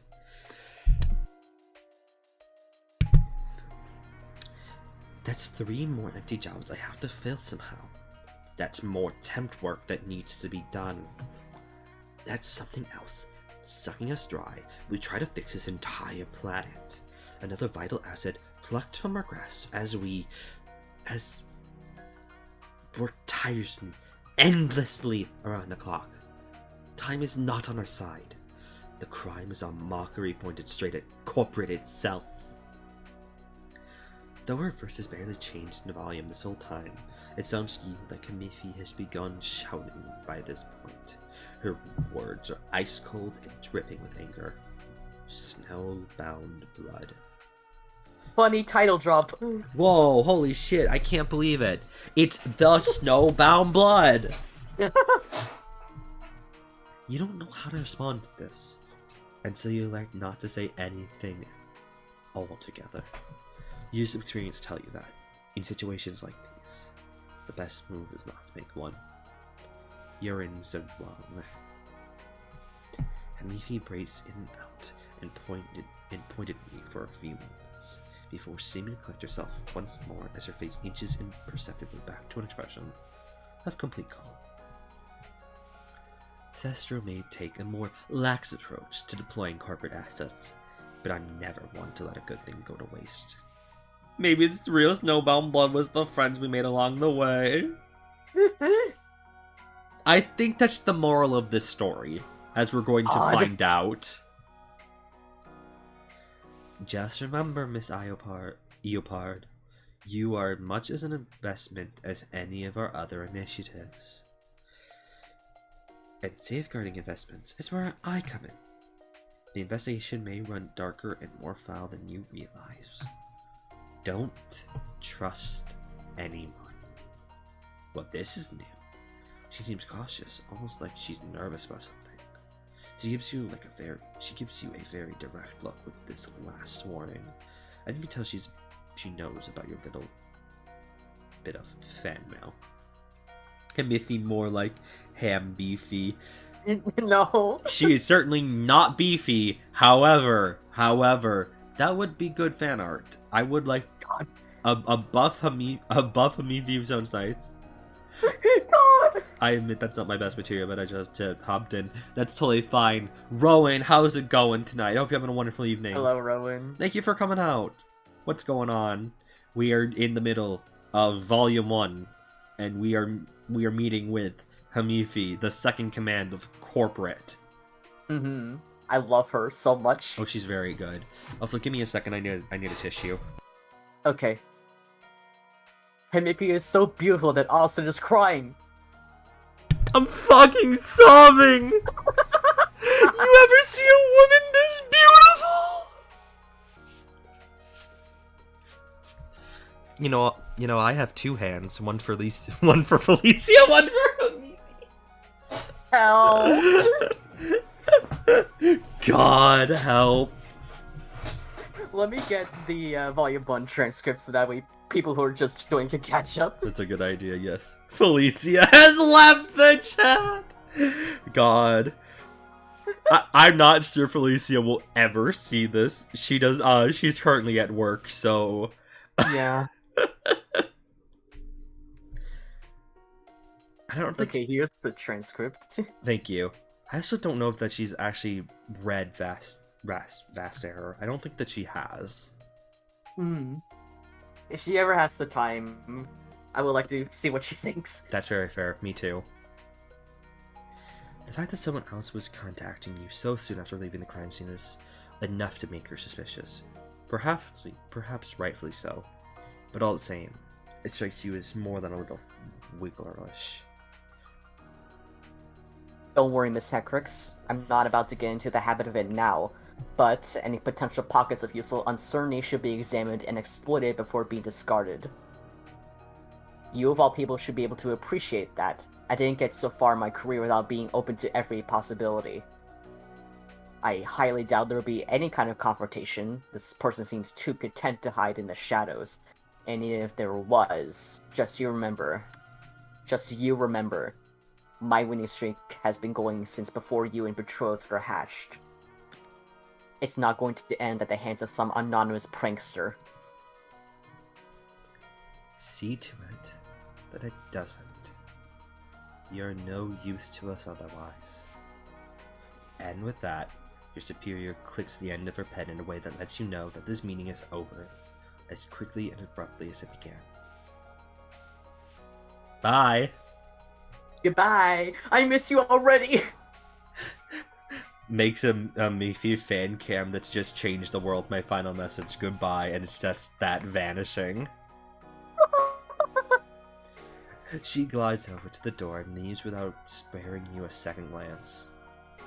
You don't hang around either. By the time you're back out in the corridor, she's already vanished. It's time for food poisoning? No, it's not, because Everett was a bastard.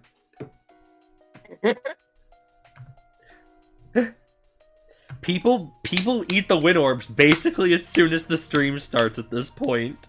Yeah, I'm so sorry, Ezreal. I'm not. Of course you're not. Wish told me the reward was fucking claimed before I spent this stream waiting for 1K. Oof. You gotta check it. You gotta check it. When in doubt, blame Twitch.tv. So true. So true. Also, I love Himiffy's theme. Oh, it's very good. It's called Shh, the Adults Are Talking. Good. Good, I love that. Your head is full. Something isn't adding up here, and the call you got is the biggest variable. You need some space and time. You walk past the rows of cubicles, aware of aware of anxious eyes around you. Zestro is often nervous, fretting and obsessed about one threat or another. He crams so much of history into his head you think that he might just start reliving it at some times. Seeing portents of a second renaissance around every corner. Every day Twitch finds a new way to break my heart, and by that I mean every 10 years. Oof. Yeah. It's understandable though. He's in the mask, the public face, and the direction everyone's facing, while Himifi does all the dirty work. And the problem with being the mask is you have to look back at them. But seeing Himifi paranoid, that's rare. And now that you have the time to think about it, strikes you as unsettling. You've watched the two of them go through a lot of moves over the sweeps, settling into their roles and assuming authority. Himifi took it more comfortably than her mates, or at least appeared to. You wonder what she knows that you don't, or what lead to her unusual show of concern, filtered as it through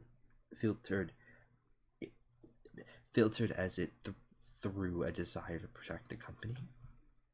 The open-ended possibilities start to close in on you. You get a constriction in your chest from being surrounded by those you've been told not to trust. You're getting caught up in speculation. Before you know it, you're back in the elevator, soft music blurring and a mindless din in your ears. You breathe a sigh of relief when the doors shut without anyone else coming in. You don't have idle conversation in you right now. A very long time ago, you learned the numbers of exercises to deal with overwhelming feelings from a very good friend. Call it an old therapy takeaway. As the elevator goes up, up, up, you make a repetitive little motion with your hands. A ritual of calm. 4 fingers on your left hand, tap your right palm twice, and you switch fingers on your right hand, tapping the left palm. Tap, tap, tap, tap, tap, tap, tap, tap. It helps you center yourself and focus as you exit the elevator on the top floor and take a single flight of stairs to the roof. Cecily Stim moments. So true. The cool air is a deliverance. You walk to the edge of the building and look out on Stronghold 21. Pastel neon lights suffuse the streets. The bass of the faraway music of the Stronghold's nightlife, thumps distantly.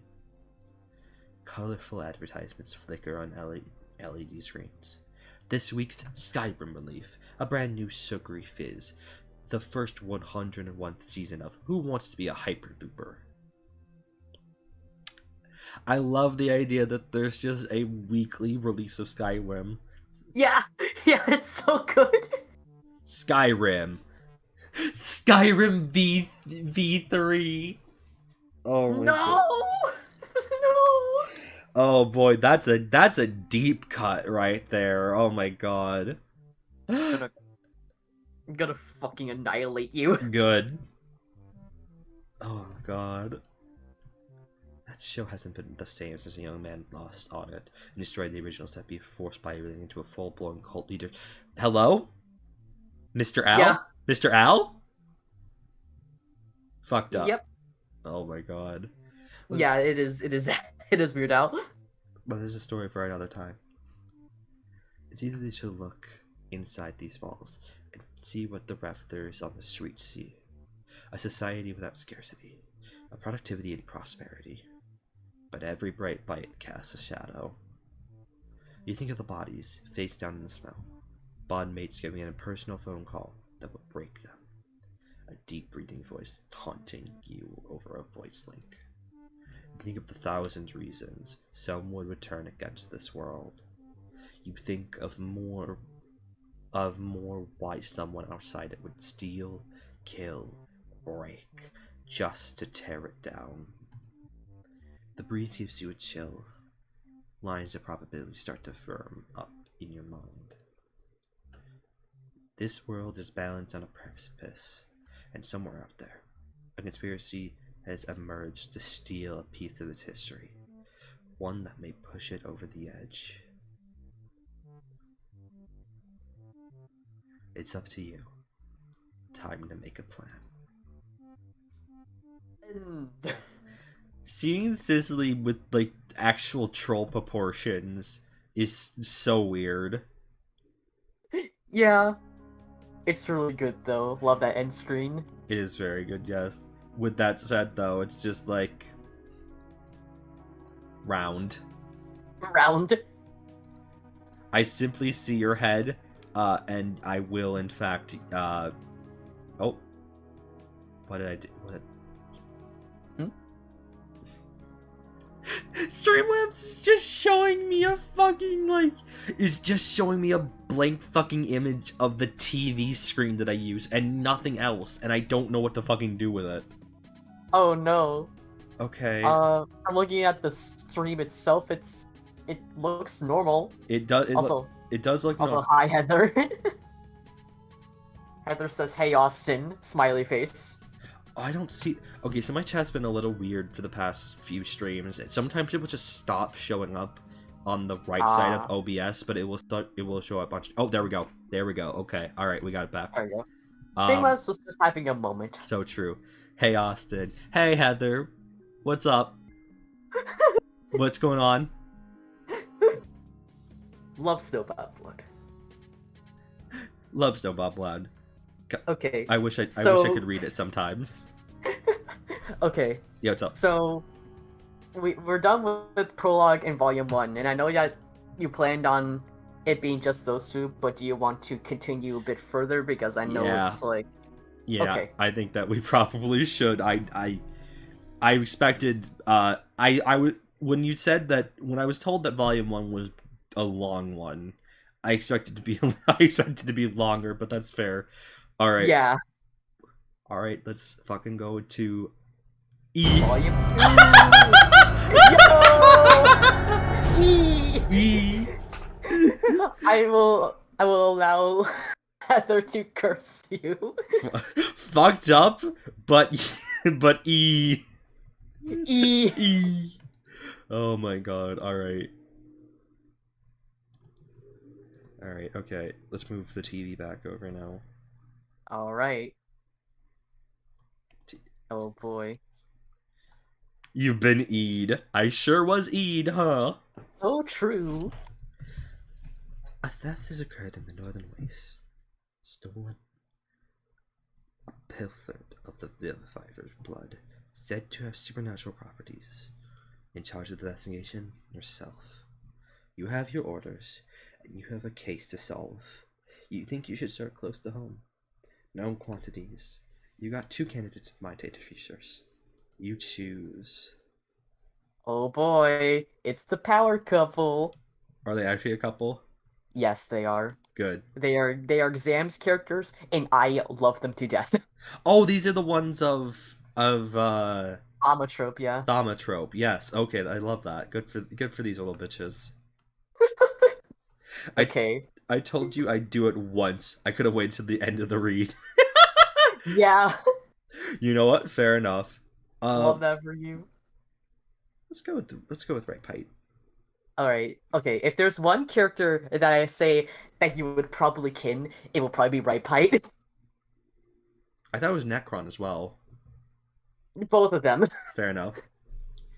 Right. Okay, here's the thing. So since these volumes go by a 2-route basis, do you want to like take turns on like who's narrating, who's doing the character voices, or should it be just you narrating? No, I think that's a good idea.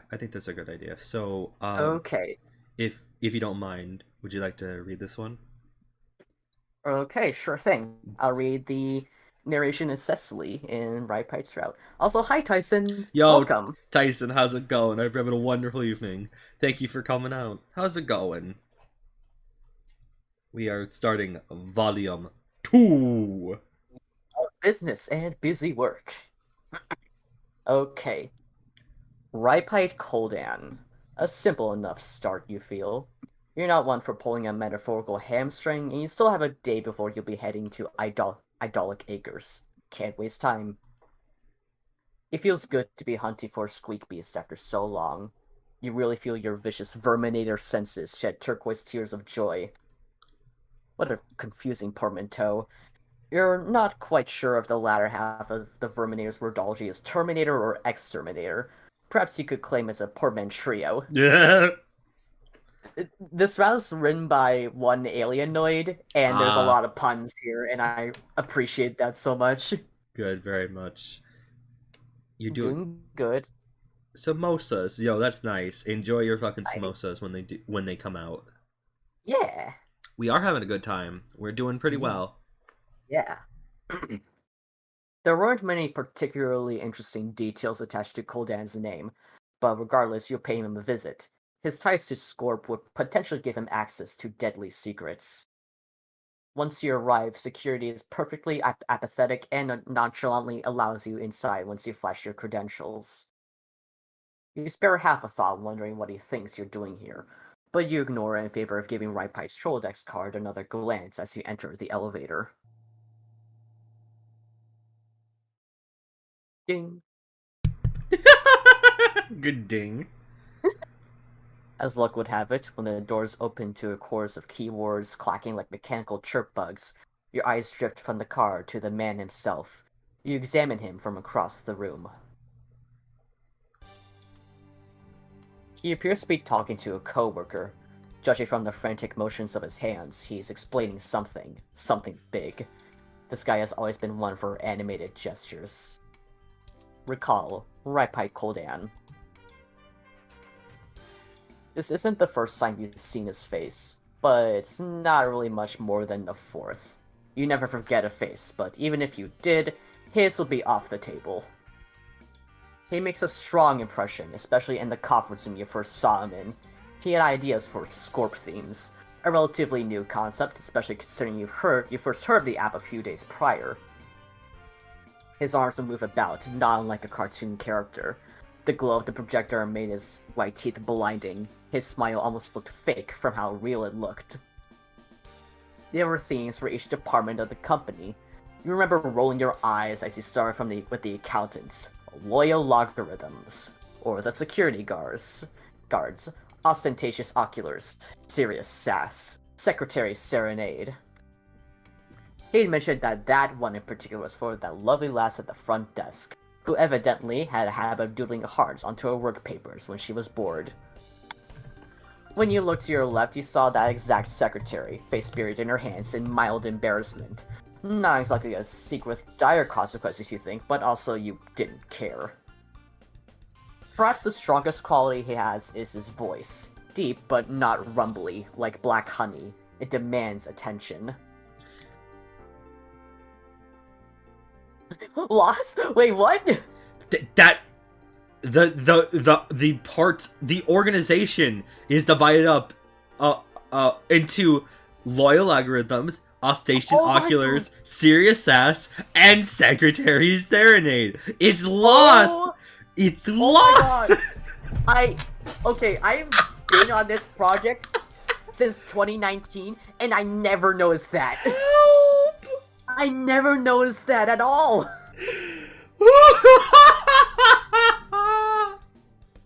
Oh my god. Oh my god. I'm going to DM Alienoid about that. I might have to. Done. I hope. I'm wondering if this is on the wiki. I'm honestly wondering if this is on the wiki. It spells out loss. Holy shit. My god. Okay. Even Tyson's like loss? Loss? To the wiki, thank you, Ezreal. Christ. Thank you, Ezreal. You're taking one for the team.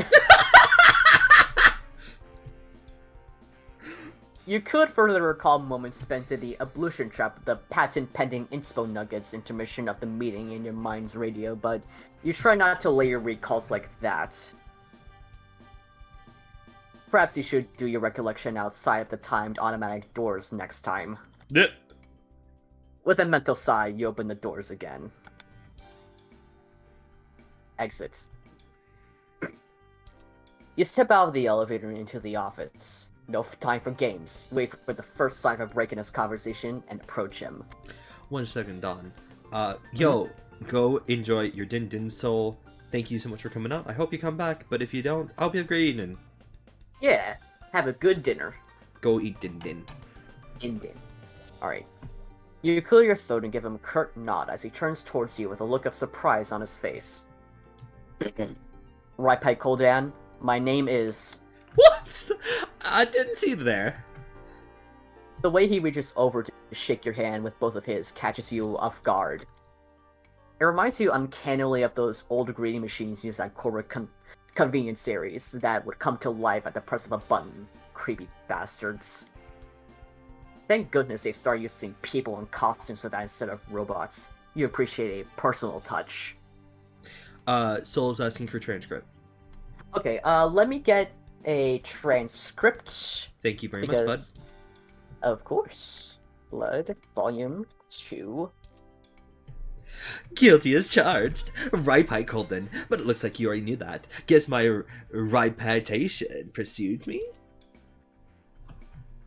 Alright, let me post it in chat for you, Soul. There you go, it's in a Google Doc. He's clearly waiting for something. A laugh, you assume. Unfortunately for him, he flops, as the Chuckle-Bunker regulars say. My name is Cecily Yopara. I'm currently conducting an investigation of grave importance. I'd appreciate any time you have to spare for some questions. You like getting to the point. Oftentimes, the point means the point of your blade, and you can never turn down a chance to dance with blades. If only the chances ever came. Don't you dare stab him, Cecily! Christ. Raipai's face seems to be somewhat frozen on a smile. He looks confused more than anything. Being questioned isn't exactly a difficult concept to wrap your head around, in your opinion. Wow. You want to talk to me?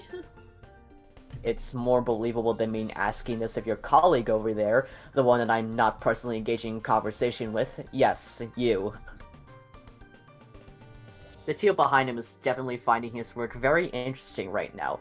In an instant, his nose is buried in his computer monitor. He's smart, not looking like he's clearly eavesdropping. Still, you prefer someplace more private. If you have to spend the conversation counting his nervous ticks and fidgets, you'll go mad. Perhaps you could relocate this somewhere else? I wouldn't wish to disturb anyone's work. I hate to make you look bad. Of course! I'm happy to move on. As I always say, this is a time and place for all of us, don't you know? You give the worker behind him a curious glance, and his confused expression tells you that he has literally never said that before. God, okay, yeah, I love him. God damn it, I love him. Whatever. Your eye has also caught a nameplate next to the door across the office space, and it's a name that was just used an awful pun by its owner mere seconds ago. Is that your office over there? I'd say that would be a good place. If you wouldn't mind, of course. Not at all, not at all. Come one, come all. It's this way. He's leading you to the clearly labeled room that you pointed out. Your hero. You spend this short trek re-examining the evidence, sifting through your mental documents and familiarizing yourself with the important facts. When he lets you in, you're taken aback from how personalized this room looks.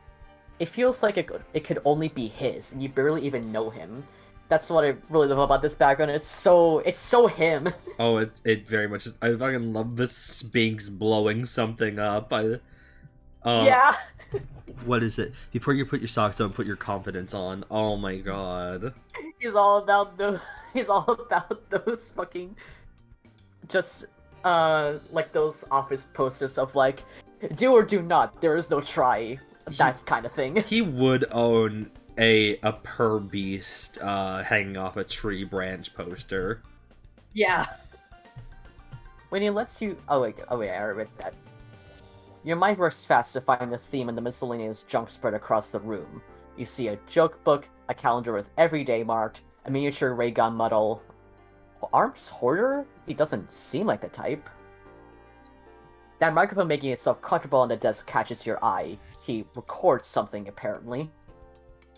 Rypite seems just as surprised as you are, and as he rushes to tidy his desk up, you give a whiteboard nearby a glance. Based on the doodle alien head spelling inspirational slogans, someone's got space on the mind. Your least favorite is the three-eyed alien telling you to reach for the stars. A little on the nose. Sorry. So sorry. I forgot I was having a synapse squall in here. Take a gander at my design work. Working on a new brand new Scorp theme. Celestial Crossroads. Did you know that from Repeton to the Moon, the author Roy calculations on the requirements for the cannon able to launch 3 people in space were remarkably accurate? Fascinating, isn't it? His cannon was still impractical, but was quite a commendable attempt. I love this thinking. Oh, it's so good. It's so good. We could talk trivia later. Take a seat, Mr. Kodan. You're not sure why you see Rypite grabbing for his seat, but you could tell he's doing his best to try and lighten the mood. Where do you want me to put my... Your cold stare pierces through him like a hot knife through buttery cliches. You're not in the market for a lightened mood. The few inches he lifted his seat off the floor are reversed, and he lets out a fake cough before sitting down. Right. Investigation. I'm not really sure what you need from me, but I'm an open book. But first, I have a question for you, Miss Ayopara.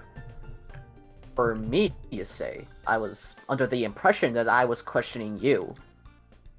He nods enthusiastically and doesn't wait for confirmation before he dives right in. You seem quite tired. Have you had enough soda? I got a spare cushion lying around if you want to take a snooze cruise.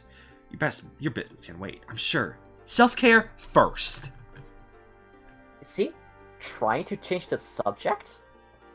I've had a sufficient amount of sustenance, thank you. I'd really like to have the reins of the conversation again, Mr. Kodan. He raises his hands a little bashfully, and though he's smiling, there's a slight sorrow to it. Like he knows that was perhaps his last chance for a light-hearted conversation. Right. All yours. My hands are off. I'm nudging them in your direction. And please, call me Rypite. Can I call you Cecily? I just want to say, in like the Google translated Soma Blood thing I'm doing, the line that Rypite says, "My hands are off," it translates to "My hands are gone." My hands are gone. Please. Who drew Rypite's sprites? Zam. Can we get Zam to fucking do one sprite where he doesn't have hands? I could probably make an edit of that later. Fair. Oh my god. Okay. No. With the investigation properly underway, you retrieve a folder that might help contextualize the situation slightly. For him, you mean. You've already read this document a significant number of times. Once. Recently, in the Northern Wastes, there was an armored truck that was intercepted en route to deliver some very particular goods back to corporate. In particular, a valuable package was stolen. You'll spare the details in case he turns out to be a blabbermouth. He doesn't sound like he has much of a filter, even if you could be wrong.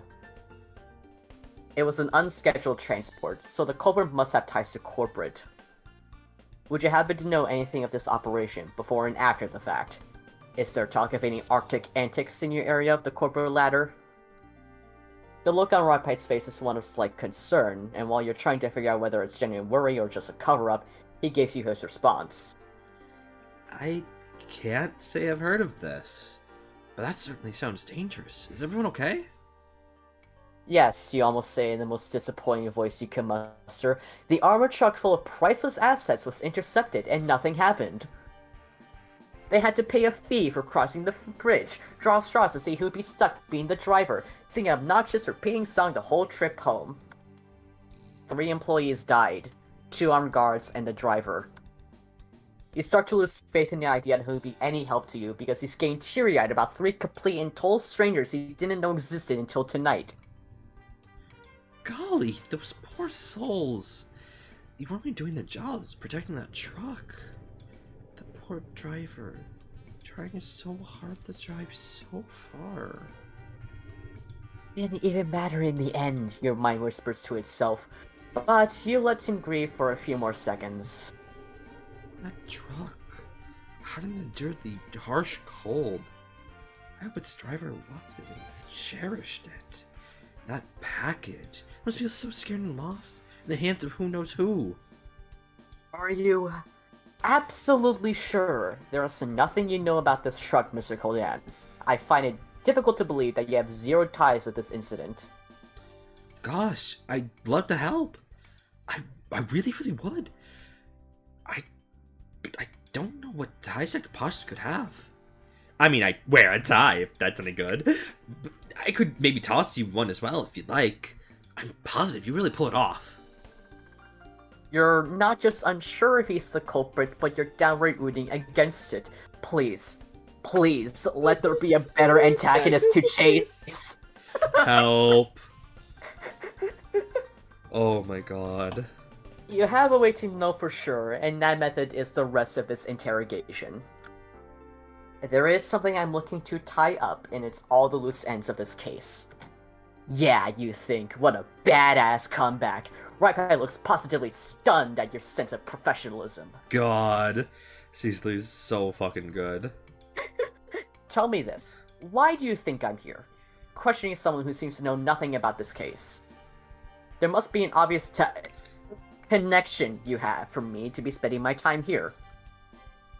You don't want him to talk about ties again because he looks like he's about to invite you to the company closed shopping field trip as a bonding exercise. God.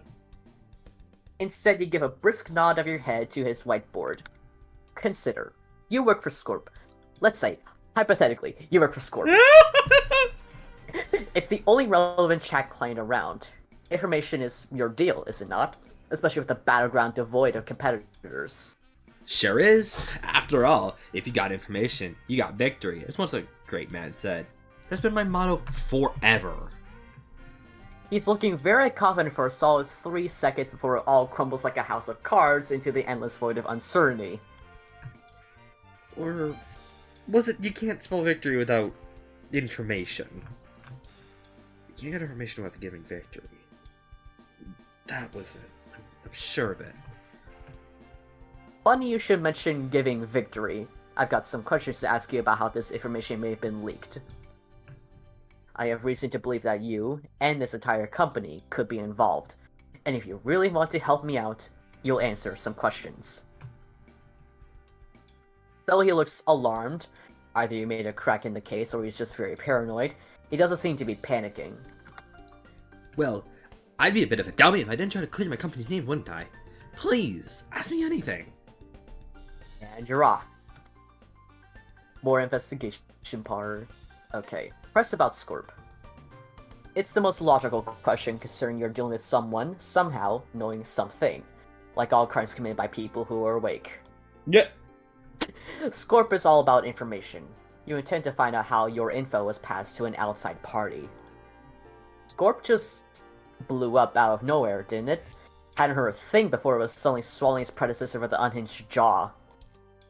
Rushing headfirst into new things seems to be a theme around Scorp. Pouring time and energy into a broken concept. Classic. Textbook, as a matter of fact.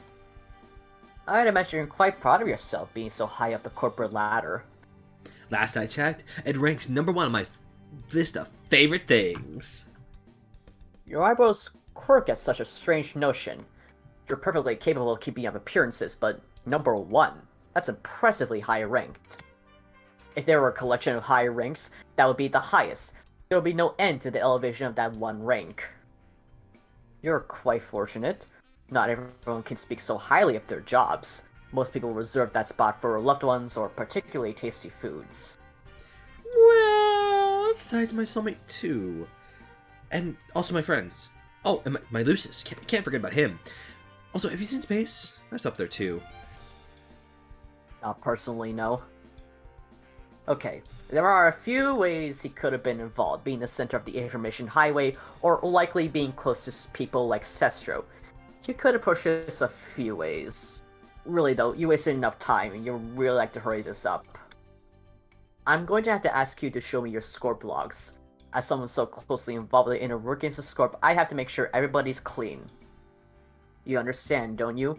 If you're clean, you have nothing to worry about. Ooh. The fact that he looks visibly worried almost makes you smile. You're absolutely positive he didn't do the actual deed himself, but it's certainly possible he had a hand in this. Before I continue, Cheese Chixie, how's it going? It's good seeing you again. Hello! I hope you're having a wonderful evening. Thank you for coming out. Welcome! What's going on? How's your evening going? Sure. Alright. What's mine is yours, and what's yours is mine. No secrets between friends. You waste no time to move behind his desk as he logs back in. At least he isn't pulling up a fight, even if you could easily do this yourself by force. You can plainly see his password scribbled on a post-it note stuck to his computer. It's "Let me in!" Help! His Scorp account has a different password, but considering it's 13 characters long, you're willing to bet it's a combination of "Let me in" and Scorp. Yep, that too is on the password note. God. Alright, here's the old radio station. Have at it. You don't bother to take a seat. You're not going to leave yourself that defenseless. You keep a close eye on him in your peripheral vision, like a paranoid vulture. He could jump anytime. He's apparently a big fan of Siraj Feltree, because her name, image, and everything are plastered all over his Scorp theme. There are also many hearts and lovey-dovey photos of the two together. You kindly refrain from telling him that you're close to throwing up in your mouth just a little bit. Don't be mean. Don't be fucking mean. You did say your soulmates were ranked at number 1 as well, didn't you? I can certainly see that there's some merit to this claim. Commission this little number from the coding department. This guy's just on the ball, huh? The ball seems to be rolling through sludge because his system lags like it's diseased. Help! You spend a few minutes snooping around his messages. Check it back on your little lead. It doesn't look like he's too concerned. A lot of it is legitimate talk of deadlines and ideas and encouragement. And also him bouncing jokes he clearly got off from the internet off to his coworkers. Priority 1. Search his contacts. You don't understand why Scorp doesn't let you see names attached to your troll tags, but you know that Cesar has a very memorable shade of purple. After a brief search, you found the heir's troll tag, and... Do you and Cestro have any chat history at all? There's nothing but an unaccepted friend request here. I wish. Man, what I wouldn't give to meet and befriend him. I'm sure he was a fantastic handshakes. Can you imagine? I can't not respect a guy with such clear visions. It's alright. I'm sure it just got lost in the mail or something. Right, Pike, that's not how it works. I think he knows that, and he's trying to deflect. Baby. Yeah. Baby. Wow. You're going to move on and try not to snoop too much into the wrong, terribly depressing thing. With a lot of power comes a lot of rationality. That's the saying, right? He keeps going through his contacts, but you can't find anybody giving him orders of any kind. At this rate, you guess he couldn't have gotten information from anybody important, because he doesn't know anyone important. Don't be fucking mean. Siraj is so important! Your search ends at the top of his list.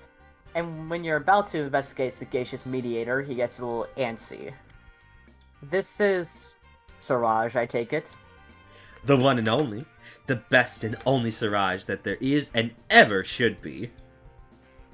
With a click of the mouse, you're in. And boy, do you enjoy the smell of suspicion in the evening. Their latest conversation is particularly interesting. Rise and shine, sweetie. It's almost go time. Meet me in the break room to go over the details. Whatever you say, Smoochy Smoosh. Can't wait to know what you've been dying to tell me. It's a big one, promise. You won't regret this.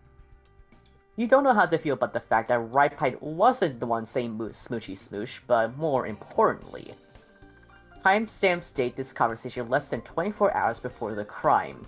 Anything to say, Mr. Koldan? You expect to grill him insistently over the course of the next few hours, but he looks ready to burst already. Okay, you got me. I'll talk. My Grubba and I might have been a little late back from our breaks recently. I've been giving her Leaked information. Pep talks. I love that the investigation of R goes from 99 to 0 immediately. Oh, it's so good. It's so funny. It's my favorite part. That's your big lead. Rhypite's a cheerleader. He's giving you a headache instead of an L, an E, an A, and a D. Oh my god, help. Okay, so like before we move on, I do want to say I'm just like envisioning this in like Ace Attorney style, where like Cicely has like a Magatama and is unlocking his psyche locks, and Yes. then just it's the final one, all 5 of them return back to his fucking face. Help! Or if it's like one lock, or if it's like all 5 locks and you just unlock everything after the first one. Yeah. Oh my god. Yeah, we're stretching her out, so we meet her up in a secret spot. I give her encouragement. We only do it during work, because that's when she needs it the most. You slump back in your seat and try to give your bitter thoughts to yourself. Try to keep your bitter thoughts to yourself. He's a real piece of work despite doing nothing noteworthy at all. Am I in trouble? I'll look the other way. At the notion of being left off the hook, he seems to perk right back up like nothing happened. He's leaving that little episode behind, looks like. Question microphone. You want to dial it back a bit, make sure he doesn't get too overwhelmed. This is only a baseless assumption regardless, but you leave no stone unturned. He likely speaks out about things and could easily have blabbed about something. You doubt it's here for show and show alone, considering it takes up a fair amount of limited desk space. Leaning over, you gently tap the base of his microphone and raise an eyebrow. Last I checked, Scorp doesn't come with a radio feature. What's this then? I doubt you have an intercom system rigged up either. Before answering, Rhypite apparently sees it necessary to grab one of his post-it notes and a pen from his jar of writing utensils. What are you doing? Writing down a note to myself. Dear Rhypite, consider a radio theme. You have the means, so make some schemes. You really doubt it's necessary to include that last sentence, but okay. Stop bullying him! I know! Stop bullying him! She's so mean to him! Oh my god. Also, Cheese Chicky, I agree. Right fight makes me go like...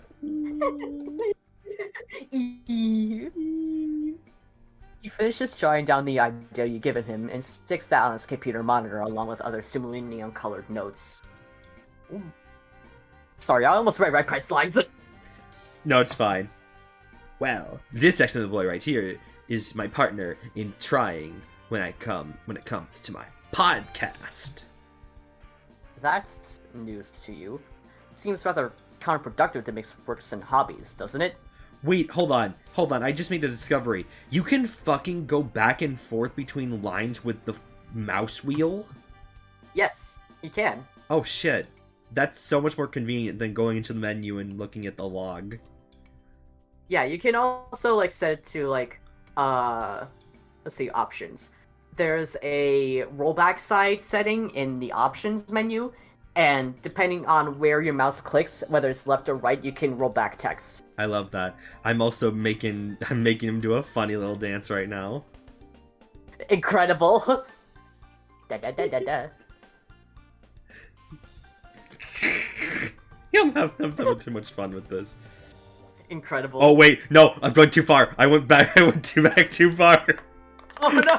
I watched the progress bar went back to 99 and then 0. You go backwards in time, and all of a sudden, you're almost done with your investigation.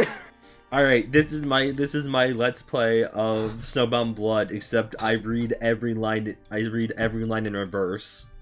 Hell. Alright, that's news to you.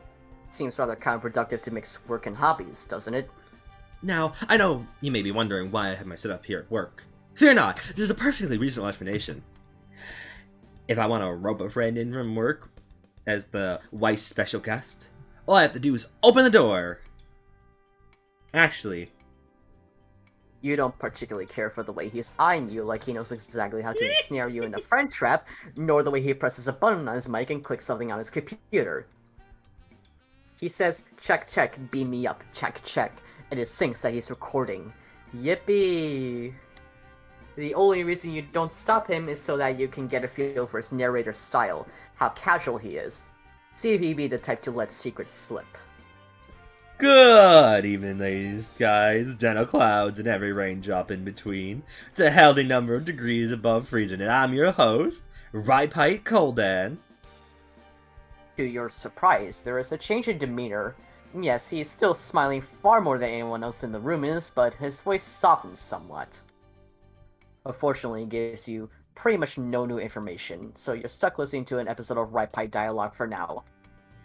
We got a real mind tickler that will leave your imaginations in knot. To start off, what has 4 walk limbs in the morning, 2 in the afternoon, and 3 on corporate paid vacation? I'll lace you on that, but as always, I should introduce to this wisest co-pilot, Cecily. Kid, give us a good old autobio. I'm sorry, I need to bring up the Google Translate version again, but he calls Cecily this week's idiot co-pilot. Help! Damn, Ripite going savage. God. Right. I just love that so much. If Cecily is a fail wife, that means Ripite is a success husband, and I love Success husband. Okay. He beckons you closer with a hand and tilts the microphone towards you. All the memories of Seven Sleep's stage fright come flooding back. This isn't the same as your phone calls with your future employers, though. This is a jokester with a microphone. I would suggest you turn that microphone off before your radio show takes a turn for the uncorroborative. I did not agree to this. We're also not on a first-name basis. Let's get that clear while I'm getting the record straight with Mr. Coldan. Thankfully, this doesn't seem to be a live broadcast, since you'd imagine those take a little more setup. You hate to embarrass this man in front of an audience. With a nod of understanding, he stops recording, though his keystrokes afterwards concern you. Don't tell me you're actually saving that. Let's just call that a work in progress. Revisit that one some other time. In the meantime, perhaps try saying things with words instead of throwing me into the deep end of the talk show pool. Ripite seems happy enough to plug himself, pulling a rolled-up poster out of his desk drawer that has suspiciously similar composition to one of the science fiction flyers strung up on his wall. He explains it like he's pitching it to an executive, which he finds somewhat entertaining.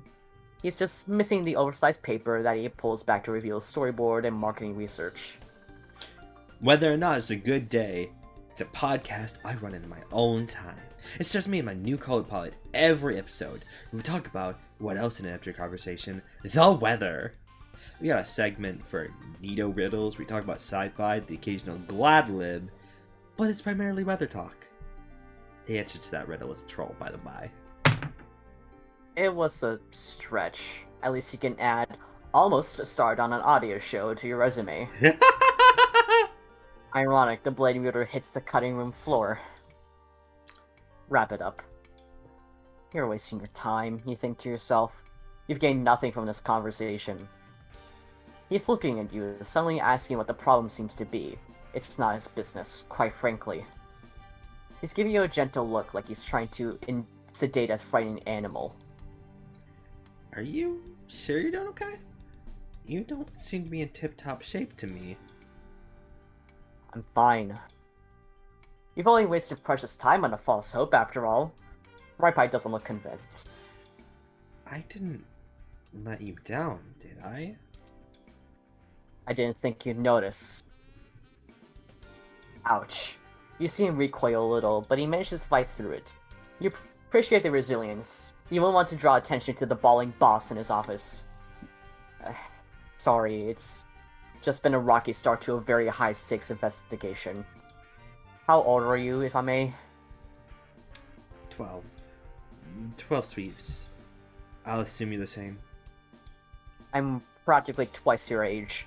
I wouldn't say I'm qualified to give you advice for management, but I certainly have some life lessons under my belt. Here's one, on the house. The first pawn you move can spell your downfall from the very start. It doesn't matter how you play the rest of the game if you begin poorly. The opening gambit sets the scene. You can't rewind that. All you can do is mend the damage before your throat is slit and you bleed to death a regretful husk. Not everyone can move ahead so blindly without thinking, like some companies around here.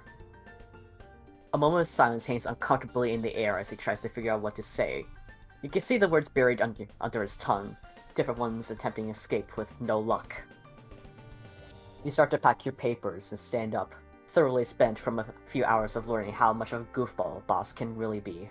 I legitimately just read that of how much a girl boss can be a boss. I'll be seeing you. How girl boss can I be? I can't. No. I'll be seeing you. Actually, I'm gonna need you to wait just a second, miss. Excuse you? As you turn around to follow him, you see him marching over to the door, sliding his wheelie desk chair right in front of the door under the handle. He doesn't even prop the chair up to the doorknob to stop anyone else from coming in, nor lock the wheels or anything. You do realize I can easily move that out of the way? I have people to talk to. Or even just sneak past the gap he left behind some very light furniture because it's not entirely a snug fit. It's not a traditional en passant, but practical all the same. Oh my god. At first he doesn't respond, instead wiping all of his creative mind map from his whiteboard. You have a puzzle to solve, and I got 2 thumbs and also a puzzle to solve. I want to help, Cecily. I know we can work together and come up with an answer for all these mysteries. I'm a creative director, and a creative director. You want me to think, and I really want to do something. I don't know how hard I'd feel if I'd let you walk out of here without having done anything. That looked somewhat important. You'd written that deadline is in 2 days. Please tell me you backed that all up somewhere. Nope, that was the only copy that existed, and now it's gone forever. Helping you is more important. God, himbo. Well... Himbo. No! No! What, am I wrong? Please tell me I'm wrong. Tell me to my face that I'm wrong. You're kinda wrong. I kill you. Well, now I've negatively impacted your work schedule. I really should be going. Nonsense. We have a crook to catch. And so he gets scribbling and scrawling and jotting down words and linking them with wavy lines. I love the dead. I love the dead frowny face. Dead frowny face. It's Let me just mark the keywords. That's me. Sorry. It's okay. Dead. Let's just mark the keywords. He's underlining every word he writes. You don't figure he's letting you go until he thinks he's helped you. Oh well, you might as well save the measly 2 synapses it will take to note this down. He at least remembers everything you told him. He's a good listener. All the keynotes are present. Unfortunately, he seems to procrastinate not 5 seconds after you mentally compliment him. What's with all these swirly clouds up top? Not an attempt to recreate the scene of a snowy crime, I hope. There's a suspicious amount of delight he shows when you ask. Why, you can't have a Synapse Squall without clouds. What kind of storm would it even be without clouds? It's as we say in the whether or not it's a good day. Sometimes you need clouds. There isn't much you can count on, but you can always count on clouds being there, you know? Imagine it was raining, and without knowing when or why, you'd get drenched and given at least 15 different viruses with no warning whatsoever. Your eyes focus on the board for a moment. You hear Raipai excitedly trying to inspire you, but none of it sticks. You hear everything he says, but it brushes past you like wind in the grass. It's a nice sentiment for sure, but it doesn't give you answers. It's nothing but fluff. Surface level boon. Eventually he notices that you're not looking at him and joins you in reviewing the facts. The silence is clearly making him uncomfortable, but that might also be a sudden urge to make it up to you, clawing at his psyche. Never mind that he's eating into both his time and yours of his own volition. I appreciate the assistance for the record. You don't have to be doing this. Now I'm just cutting into your work time. You're allowed to let me handle this. I'm qualified, just off a rocky start. No investigation is simple from start to finish, not with crimes this drastic. And yet, here you are.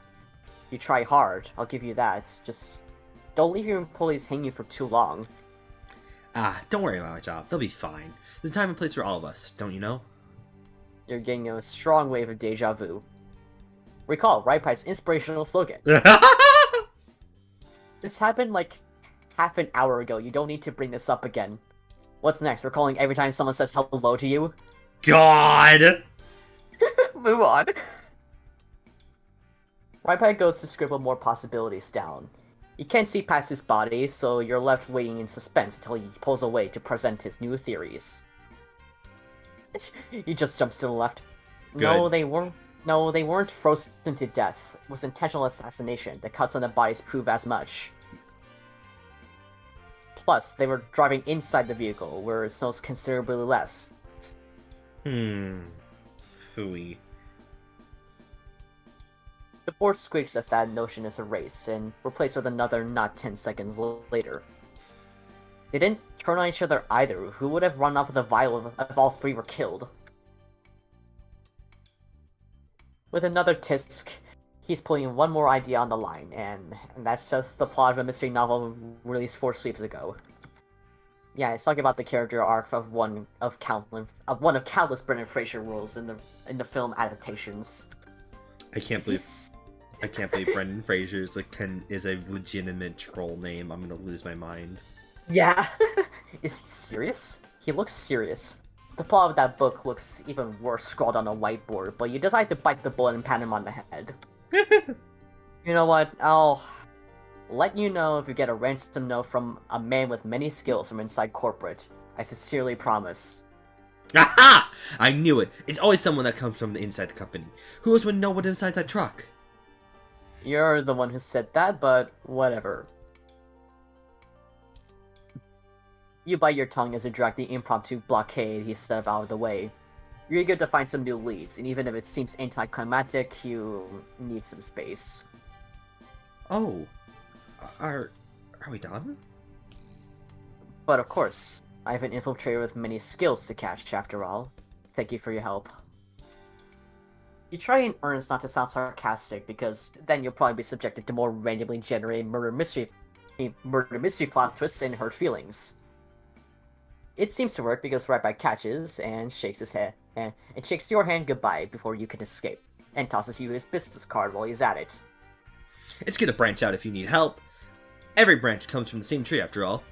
Don't forget, I've got your back. You have no idea what the joke he's clearly hinting at is. He's winking and grinning and patting himself on the back for some reason. You thank him politely, yet sternly confirm that you're leaving.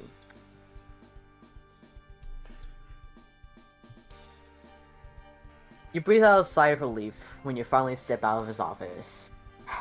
You could do with a trip to the Monster Boiler yourself, seeing workers buy all that energy drink. But it's time for you to clock out. You learned virtually nothing, but you suppose you have some new phone numbers on your bank. He apparently wrote down his soulmate's numbers on the back of the card, too. In blue pen, his Moirail is described as good at puzzles like this.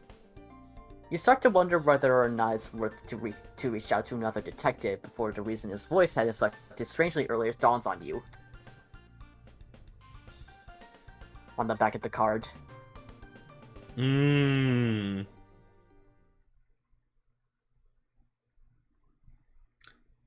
flip. Oh. You flip. Sorry. No, it's okay. You flip the card over to its front again and shove it carelessly in your pocket. You're moving on to a new suspect. Lupa Hardies. Oh my god. I love Ripite. Ripite's so good. Ripite instantly goes in top tier. Thank God. Oh my fucking god. Oh boy. Alright. It's time for busy work. Oh boy, Siraj Feltry time. Zaraz Feltry.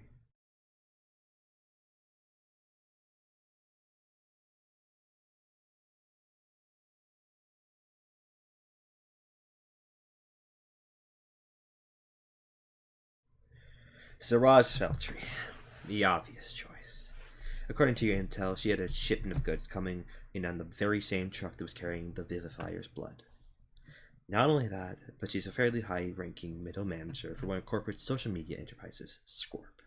Information is literally her business. Plus, there's something else. Something the allegation algorithms picked up, which places her even more squarely in the suspect zone. Whispers of a murky past.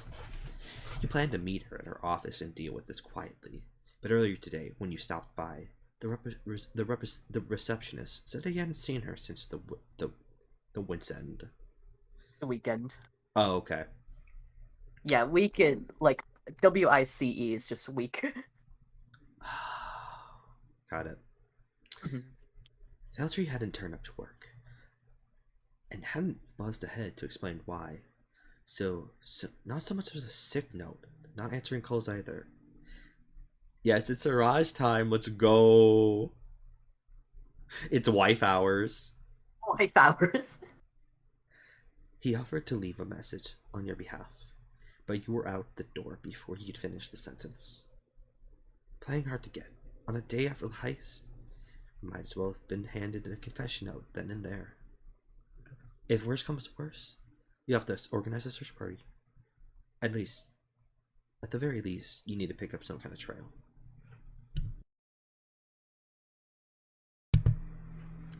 So now you've hit the streets, and hit them good and hard.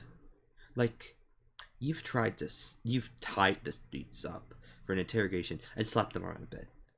Tell me where she is, you say, but they're not talking. Cecily's such a nerd in her own head. Oh, she really is. That's just the autism, baby. Yeah. Gently holds good. I'm excited for her.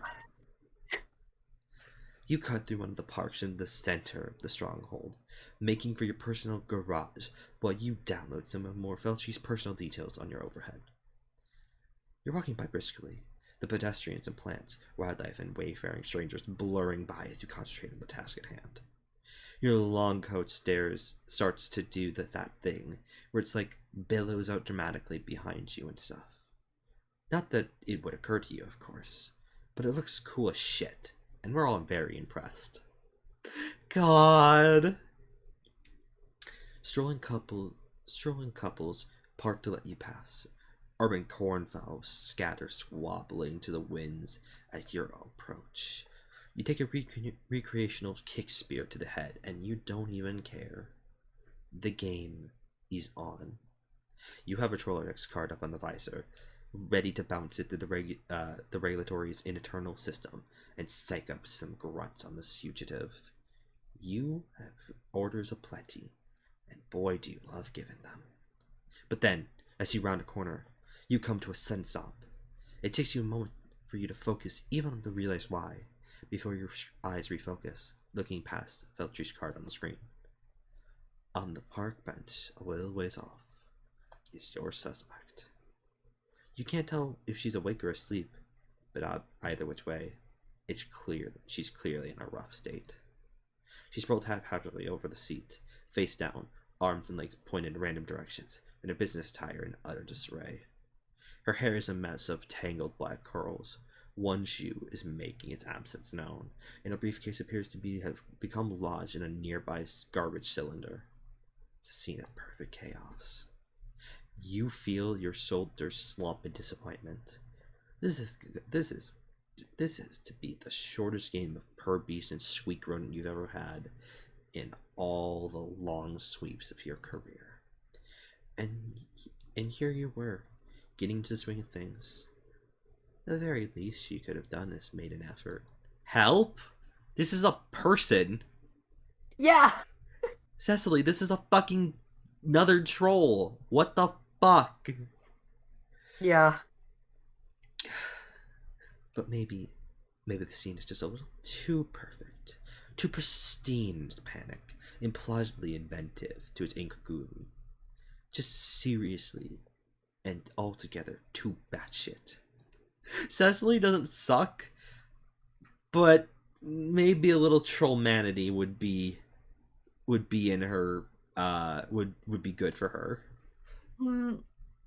No, she sucks. Could it all You'll see why. Okay. Could it be all part of some elaborate ruse to lull you into a false sense of security? You've definitely seen weirder strategies for avoiding capture. If she's trying to throw you for a loop, it won't work. You don't jump for chump change. Honey, you got a big storm coming. Oh god. Big storm coming, yeah. You approach with caution. No sudden sounds, moves, or anything else.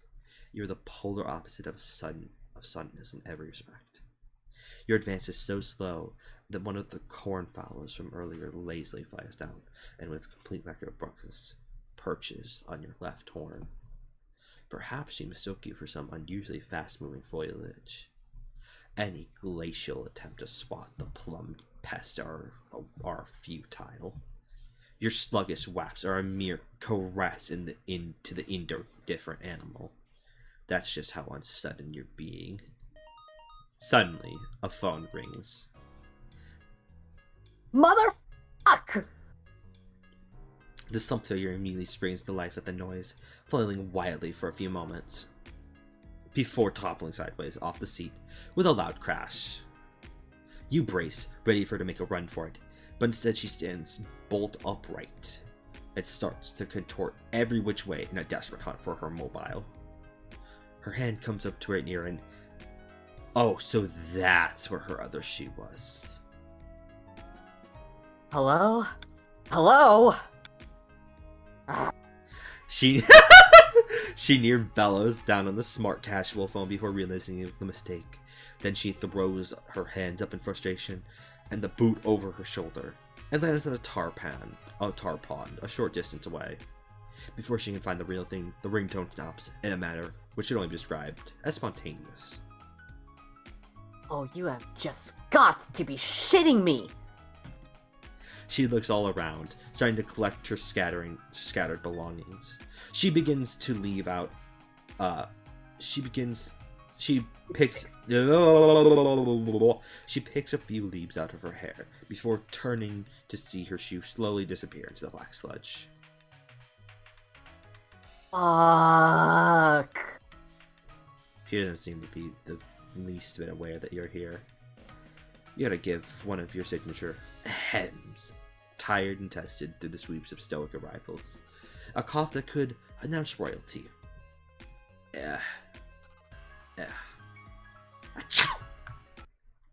I fake sneezed so hard that I closed the game for a moment. The plan blows up in your face with remarkable literality. Your allergies are having none of that shit. It must be thanks to your flighty friend who took off in all the ruckus. It's not the first time a bird has left you. Go ahead, fly away, you feathered fuck. I don't even want to know what she means by this. It's the first bird that has left her. Okay, I figured as much. That was my assumption, but also oof. But just you remember, Cicely Iopara never forgets. Forget the foul, cut to the chase. Like you just said, you're literally incapable of forgetting anything. And you already did the chase, if you recall. It's what got you here in the first place. Speaking of recalling, if you haven't already done so, now would be a good time to recall some of the salient facts about the suspect. You know, the suspect, the woman whose best lead you have in this case so far, the one who's probably wheeled around in surprise when you honked to high heavens out of nowhere just now. Quickly, she might get away! Recall, Siraj Feltry. You scour your think pen for anything else you might not have on her, something that might give you an advantage. Fortunately, you don't have to dig too deep. Oh, she's a disaster lesbian.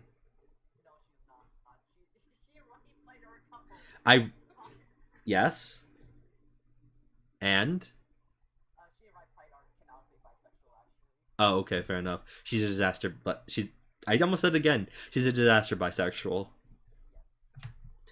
This is another reason this girl is so high on your hit list, besides her direct connection to the seat of the triple murder burglary. Burglary? Note to self, try that one out sometime. You remember several sweeps ago that there was a notorious group of vagabonds who made their business by breaking into pre-Renaissance ruins and plundering them of their treasures. Mostly they were after religious artifacts, but quite a large number of gems and the like were also made off with, practically worthless in this day and age, though there were still some who put a price on pettiness. In any case, this gang was getting to be quite a problem for corporate, since so many of their interests also tied up in the antiquarian. But for monogamous reasons, of course. You've been hot on their wag stump. Hello. All right. You've been hot on their wag stump for a few weeks when the trail went cold. Real cold. Like totally freezing fucking, in fact. It was right in the middle of the northern wastes when you lost them. From what you managed to piece together afterwards, something happened to the group that caused them to disband. Never found out why. But for whatever reason, the robbery stopped. That was good enough. Siraj ended up on the corporate payroll just a short time afterwards, along with her mate's Brit. Just some blue guy who you may or may not have already talked to already. Ouch! Initiate interrogation immediately. Anyway, that's quite enough tomfoolery for one investigation. You're ready to get this thing back on track without any more shenanigans. From here on out, it's only business. You're quite certain that nothing else outlandish and stupid will happen. In fact, you put money on it. That's just how serious you're being. After minutes of searching, the girl you've been hunting down is finally within sight. You're about to blow this case wide open. You can feel it. That sprite is so stupid good. She is exhausted. You make your way over. Siraj Feltree, I presume you know who I am. She doesn't respond. I need to ask you a few questions regarding an ongoing investigation. Your cooperation is appreciated, as it is mandatory. Still nothing. She stares blankly at you, swaying a bit on her unbalanced feet. She's so out of it. I love her. Oh, it's so good. Your silence won't save you, Feltree. I know your involvement in this case. You may have given us a slip initially, but I see the boot is on the other foot. You made a rookie mistake when you decided to get some beauty sleep in public park. I'm still not sure what kind of tactic that was supposed to be. Frankly, this has been the least engaging pursuit I've ever had the misfortune of undertaking. I didn't even get to order a driver to chase down a cab or anything. You have let us all down, Feltree, so start talking. Not a peep. Her eyes are almost pointing in the opposite direction from how unfocused she is right now. The swaying is getting more apparent. Her mouth is open a little, but she's making no effort to talk at all. She's drooling a bit? Yeah, she's just asleep at this point. How did you manage to do that in a brief few seconds before you made your way over?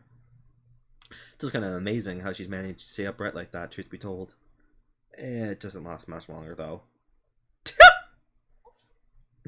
You catch her as she topples over, all semblance of grace lost, in the woozy black Icarus sleep. Like a solitary shoe, sinking slowly beneath the waves. You have got to start working on your metaphors. What sort of introspective protagonist are you to even supposed to be without a good grasp of this kind of thing? Hardly one worth of seasoning minerals.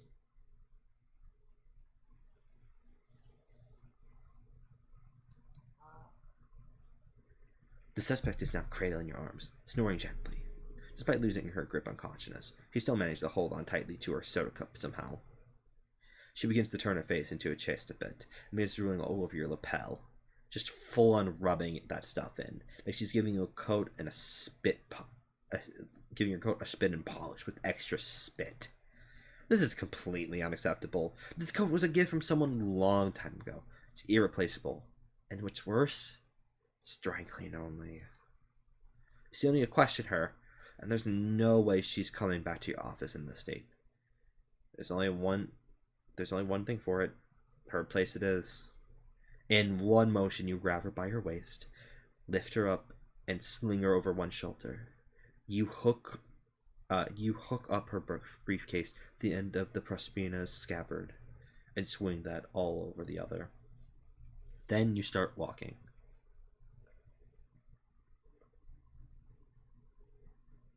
The receptionist wasn't surprised at all to see you lug his superior through the front entrance.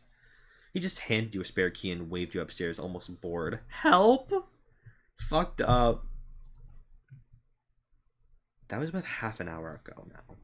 Since then, you've been waiting in her office for her to wake up. You took a chance to get a look at the place while she's dozed. There's a lot of stuff here. A good amount of it's just standard corporate office fare. But there's still a lot of personality about the room. She's got an old pre-Renaissance style television in here, along with the enormous stacks of old movies. Most of the films are thrillers, with a good deal of horror splattered here and there. A pile of notes are balanced precariously on top, has a list of star ratings and some scribbled bits of analysis. There's also a remarkable amount of gems scattered about, with several of those little eyeglasses people used to look at them. You have a feeling there's a point to be made here. Somehow. Looking back around to look at the other side, you notice a few scale replicas of ancient Retonian architecture. Nobody really knows what the original buildings were intended for. Each one is meticulously painted and constituted of hundreds of small pieces. No doubt about it. These pyramid schema are sure the works of dedication and care.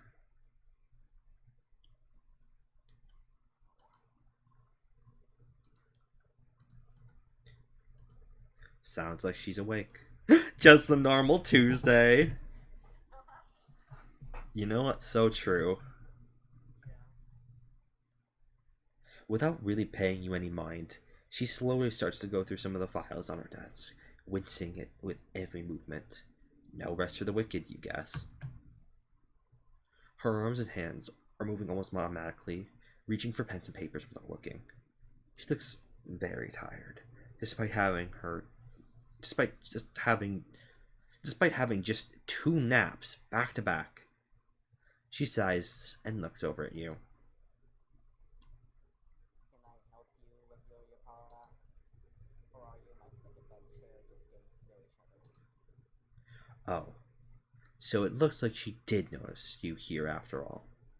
That's weird. Despite the greeting, she keeps her nose buried in what she's doing. At least introductions won't be necessary. She's already right where you need her. No need to play games anymore. I'll be brief, Valtteri. You're currently the most critical subject in an incident that has shaken the corporation to its foundations. 3 employees have been killed, and an irreplaceable item is missing. Something which, in the wrong hands, could spell disaster for the entire planet. You have a direct connection to the incident, as well as a position and potential to have leaked valuable information to anyone wishing to carry it out.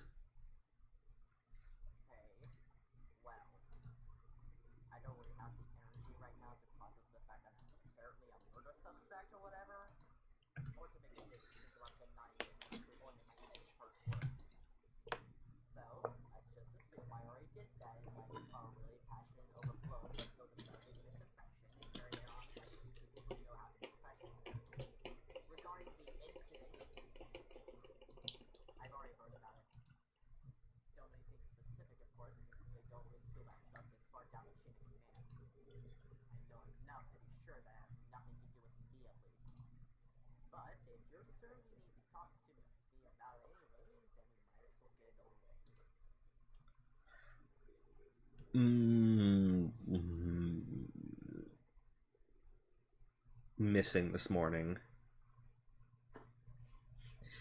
You've got some explaining to do, Feltree. I'm sure you can appreciate that. Absent from the office on a crucial day as this, a day still stained in corporate blood slowly defrosting through it may be. If you weren't already directly connected to the scene of the incident, I doubt your credibility could come under any harsher scrutiny. What in Kiparia's name were you doing? Sleeping during your corporate hours? There could be no more worse transgression. If you weren't triple murder suspect, that is. Incidentally, I am trying out a word as part of the corporation's new efficiency drive. Already the contraction has saved me a non-zero amount of my time already. Was it enough to offset the time you just wasted explaining it to me? Help. Or was the headache it caused? God. Didn't think so. Look, I just got a bit lost on the way to work today is all. Maybe I just overdid it a little bit over the weekend. Let things get to me a bit too much and ended up doing something stupid. Again. Fuck, I have so much work to do. And enough fires of my own to stand out to be dealing with you big wigs. 1 second. Good night, Cheese Chixie. Thank you so much for coming out. I really appreciate it. Good night. Bye-bye. She takes a big wig of the boiled soda at her desk as she says this. At least you presume it's soda. A fact which comes easily enough from the evidence in her hand. Namely, that it's a soda cup. You know, one of those things with the removable plastic lids and little sleeves that they put around them to stop the hot liquid from scalding you or whatever. Time was getting secondary burns from your pre-work pop was considered the best practice for a corporate hand. Now the soft skin avoidance of body hardened blisters. How things have changed. Weekend whereabouts. Let's establish an alibi then, if you even have one. How do we know that you couldn't have carried this out yourself? I don't have a record of your location since you clocked out at the end of the last week. What's to say you didn't take a little trip to the Northern Waste for a few days? I mean, you understand that the words that you're saying right now are actually ridiculous, right? First of all, how could anyone take a trip to the waste just like that on a whim? It didn't stop you to think to yourself. But then again, if you really suspected her of doing the same, it'd require you to think of her as a competent as you. You don't know you'd go that far. Hello? Cecily, what the fuck? Is that... What is it? Hmm? Sorry, you're about to say something. I keep interrupting accidentally. No, you're okay. I don't know. I was just probably just did like Cecily bitch moments. I mean, yeah, sure, it'd be one thing if you had an organized group or something, but that place is dangerous. Ow. You won't catch me there again in a million swoops. Anyway, about the weekend, I was just spending some quality time with a friend. An old fighting buddy from way back. This is like in your teens, sweep-wise, right? Is there even enough of her life for any of it to constitute way back when? Or for that matter, for any of her imbibling friends to be considered old? Just wait until she hits her 20s, then she'll understand. We were just two good pals hanging out watching dumb cartoons. Ingesting liquids of varying toxicities, you know, nothing fancy. I remember it must have been the same time as it all went down because I got a call through the freight tracking people. Say my delivery had been postponed indefinitely. And then right after that, I had the hex breathing down my neck about a data leak through Scorp or some BS like that. Worst weekend in sweeps. Your regulatory senses twinge for a moment. Some of the younger corporate employees have some interesting vernacular for their superiors. The hex refers to a certain jade-blooded auxiliatrix. It's supposed to be a pun on her name, and something else that you don't understand. You even managed to find out why they what they call you when your back is turned, though. You mentioned a friend. I presume that you're confident that they could reasonably corroborate your story. Yeah, he's with technical for the corporations, so you'll probably be hitting him later anyway. Although, don't, like, actually hit him, or I'll kill you. Your sword hand twitches. Did she seriously just threaten her chief radiator during an interrogation? Breathtaking insubordination. The timidity of this fucker knows no bounds. But her gaze softens and she flashes you a tired smile. Just kidding. Siraj's shipment. I wouldn't be so sure you have nothing to do with this infinite Feltree. You were expecting a shipment, one that was due to arrive on the same convoy that ended up in the Northern Waste with 3 personnel dead. One which had been specifically rescheduled in order to avoid detection by parties with ulterior motives. That's about as direct of a connection as it gets. Wait, you think I knew about the convoy? Listen, all I did was order some new sparkfish shell here and pay for the shipping. An order which, incidentally, has no inkling of arriving anytime soon. I don't have access to any of that kind of information. Even if I did, I had absolutely not a fucking clue about whatever important stuff you higher-ups were smuggling around in it. You're telling me that is the first I've heard of it. So good job keeping that secret. Help. Chief regulator. She says that like it's an insult. She supposed for certain kinds of people it might as well be one. And while we're at it, if this thing is really so hells of dangerous, then what in all mother's name were you people thinking, transporting it through a corporate convoy? Those things are all kinds of unreliable. Which is about the worst way you could think to try and sneak something valuable around. Anyway, that's just my opinion. While you've been talking, she's continued diligently working through the amount of paperwork to turn about. Like she's used to long hours of blitzing through this stuff, mindless of any distractions.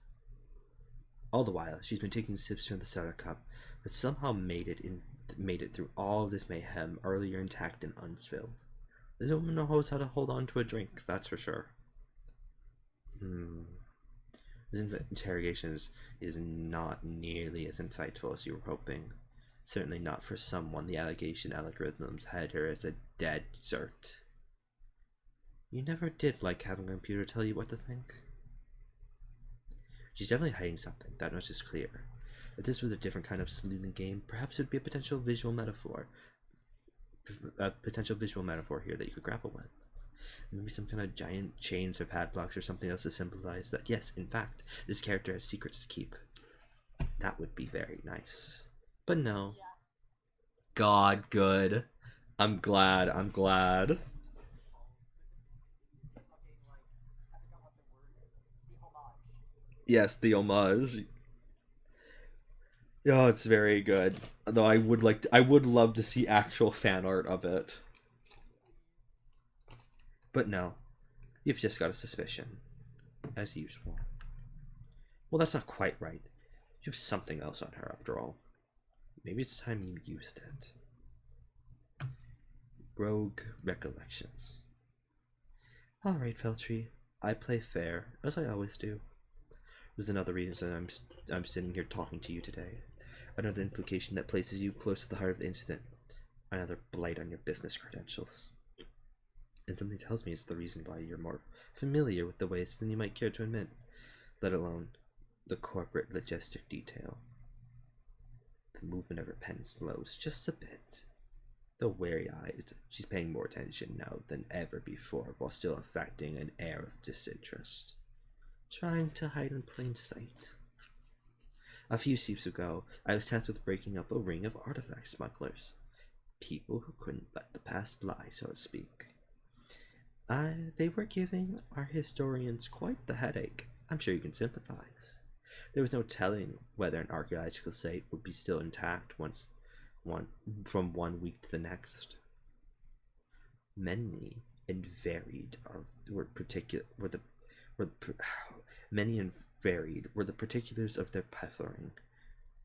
Historical artworks, ancient technology, gems. She stopped writing completely now. You've made your move. Now, time to press the advantage. It pains me to admit, but that was one case I never managed to take to the end game. Fortunately, the result was still the same. The group disbanded and hasn't made an appearance since. Fortunately for them, I mean. It was around the same time that you joined us here at the corporation, if I remember correctly. You always recall correctly. Now, Siraj Feltry, the game is up. Start talking. She's burning holes into the floor with her gaze. Or, no, wait. So she might be real scorch marks down there from some kind of chemical spill. Your mistake. Feltry, maybe I have made your position here clear. I am the last chance that you have in this situation. Either you explain yourself to me, as clear as the crystals which you've been haphazardly strewn around your office, or you're done here. Done in this corporation, done in the stronghold. What I've seen here today will be enough to have you thrown out for contempt of corporate alone. Talk now. You don't like to raise your voice. Usually you settle for just your sword.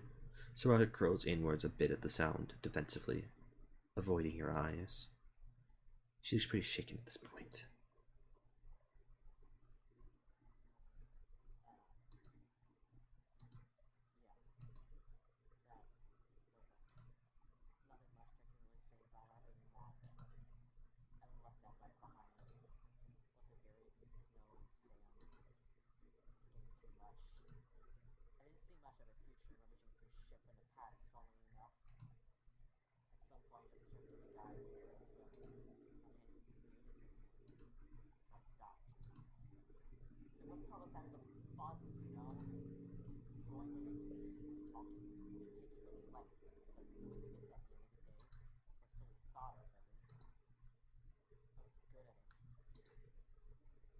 Where have you heard that one before?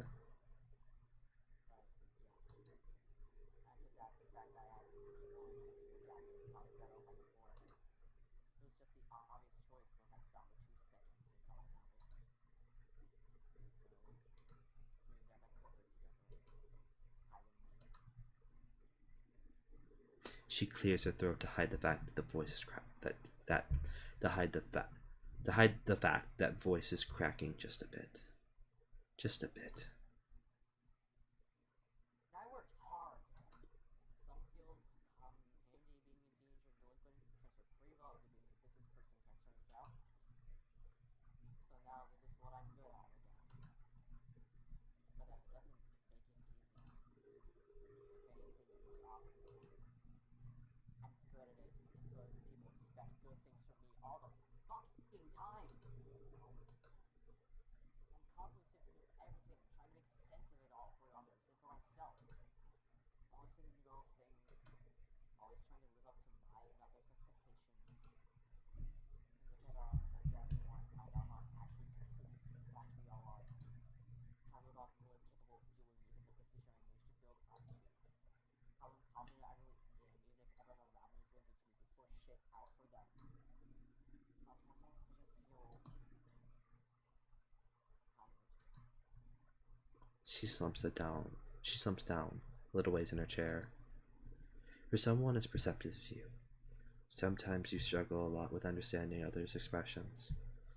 But you don't have to try hard with her face right now. She's utterly exhausted.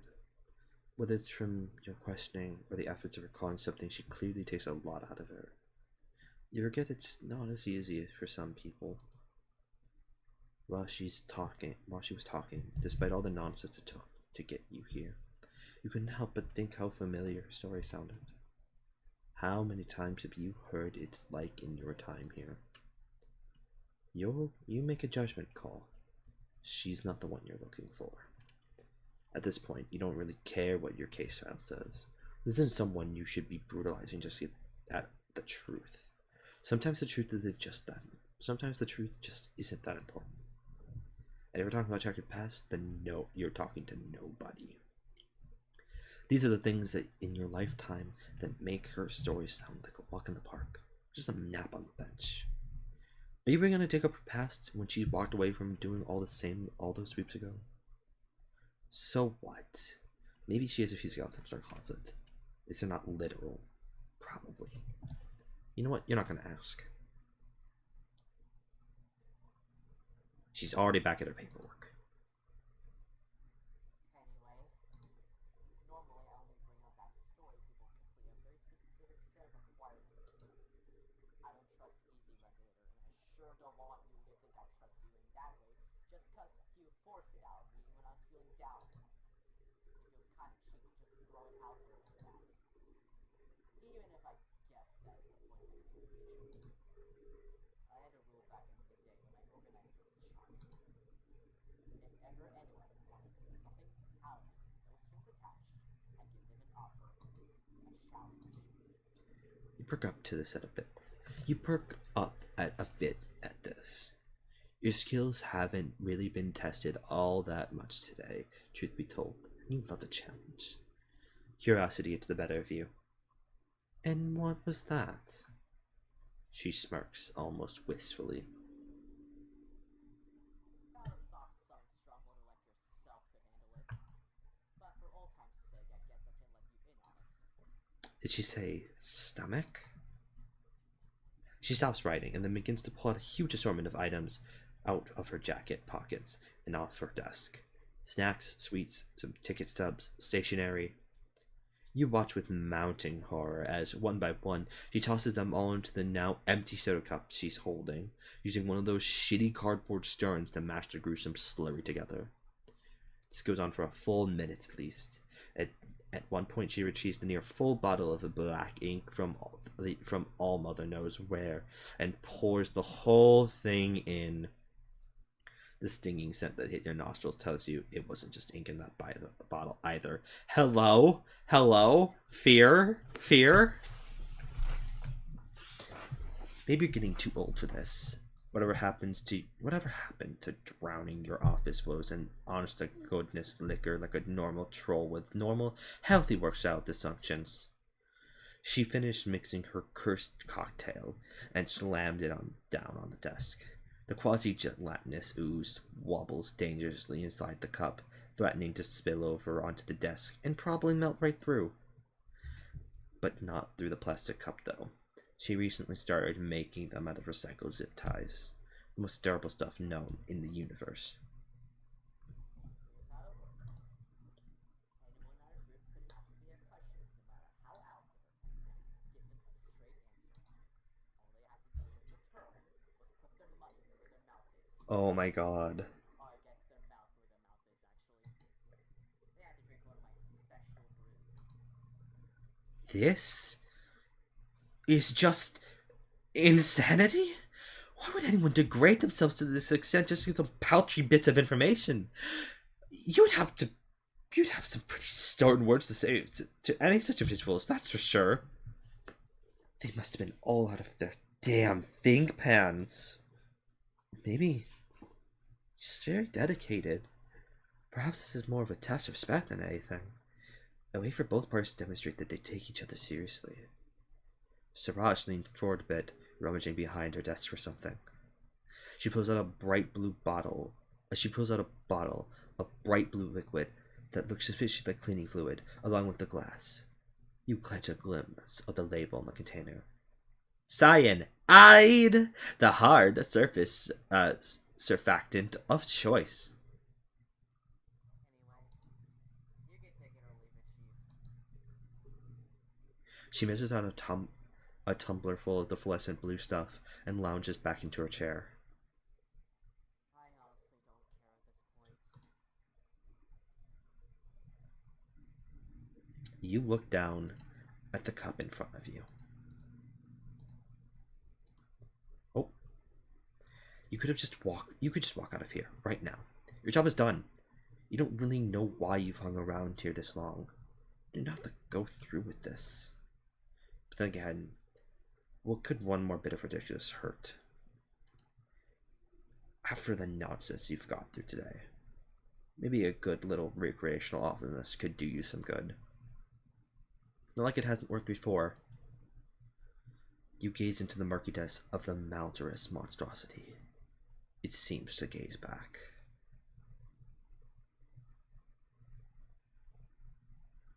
A loud gargling noise comes from somewhere in Faltry's direction.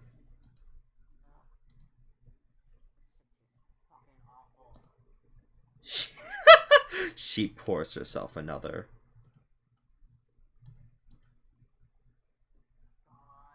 Oh my god. Can I give her a hug? I think she needs one.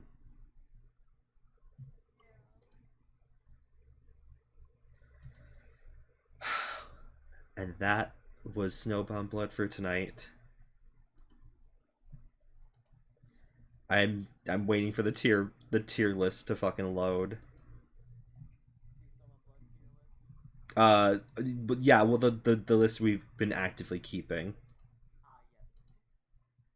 It's just I don't know why Firefox is deciding to be a little shit right now. Oh. Oh, they're in the top corner. I love that. Actually, does that change or is... No, that just got added. That got added. Okay.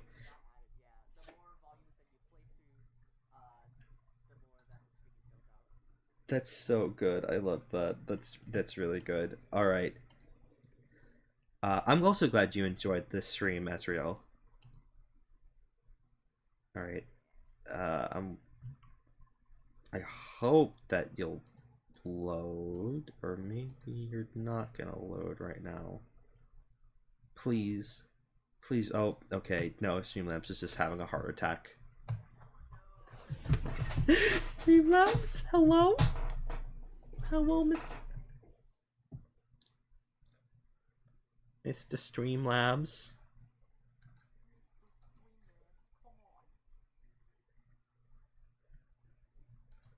I am simply begging. Oh, nope. What is happening? Uh-oh. Uh-oh.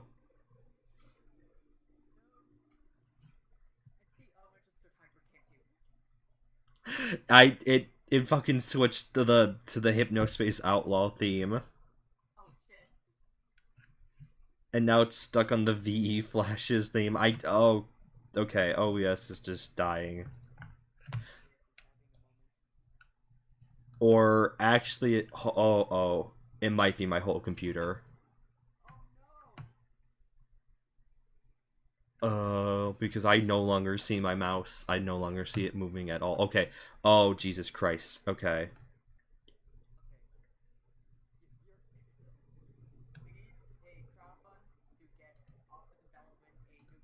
Please, please, please, please. Oh my god. Please, please, please. You're nothing. Okay, is it showing up now? No. Can I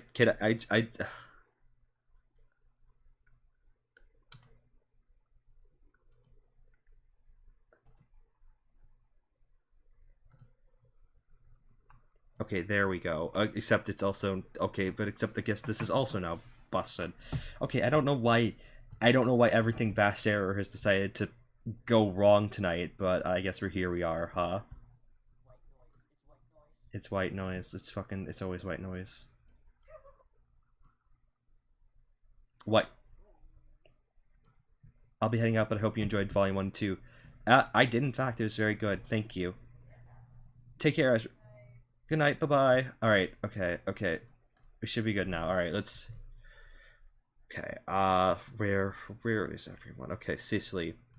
Cicely goes up in great.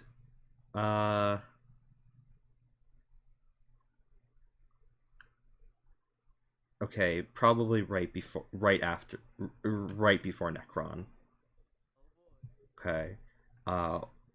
There he is. Phenomenal. He goes right pike goes right after goes right after. God, this I don't know how to put this. He's in front of Laven now. He's very good. It's very good. And then Siraj. Siraj also gets to go up here. Right before Jack. Very good. I don't know if I.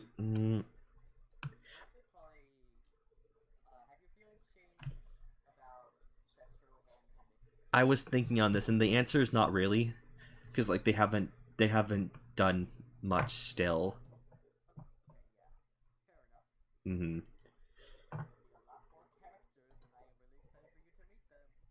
There is quite a lot more. Yes. All right. Thank you all for joining me tonight. Thank you, Donovan, for joining me as well. Much appreciated, bud. All right. Tomorrow, 8 p.m. CST. Chibi Robo, but running out of power, causing my computer to crash. We're back at it again. Then Thursday, 6:30 p.m. CST. Mugus. Mugus time. Mugus hours. And then Friday to kick off to finalize anniversary week on the official anniversary of 1 year of streaming. We're back at it at Mario Maker 2. Because I will beat every Super Mario Maker 2 level ever. Thank you for being here, Tyson. I really appreciate it. All right then. Any final words?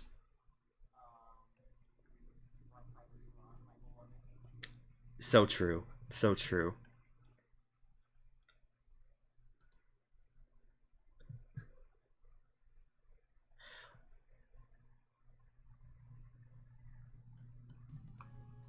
Actually, hold on. Actually, I have to know before I hold on. Before I go, Yes. Was Donnie's audio quiet this entire stream? No. I sure hope not. I sure hope not as well, because I don't know if it happened during like when Streamlabs broke for a moment there. But apparently you were at like my entire desktop audio is very, very quiet. I see. I guess considering the fact that no one said anything about it. Not the whole stream, but I noticed that for a part of Siraj it got quiet. Okay, yeah, so something must have happened then. Okay. Okay, yeah. Okay. God damn it, Streamlabs. I kill you. Kill. Destroy. Kill, destroy, murder.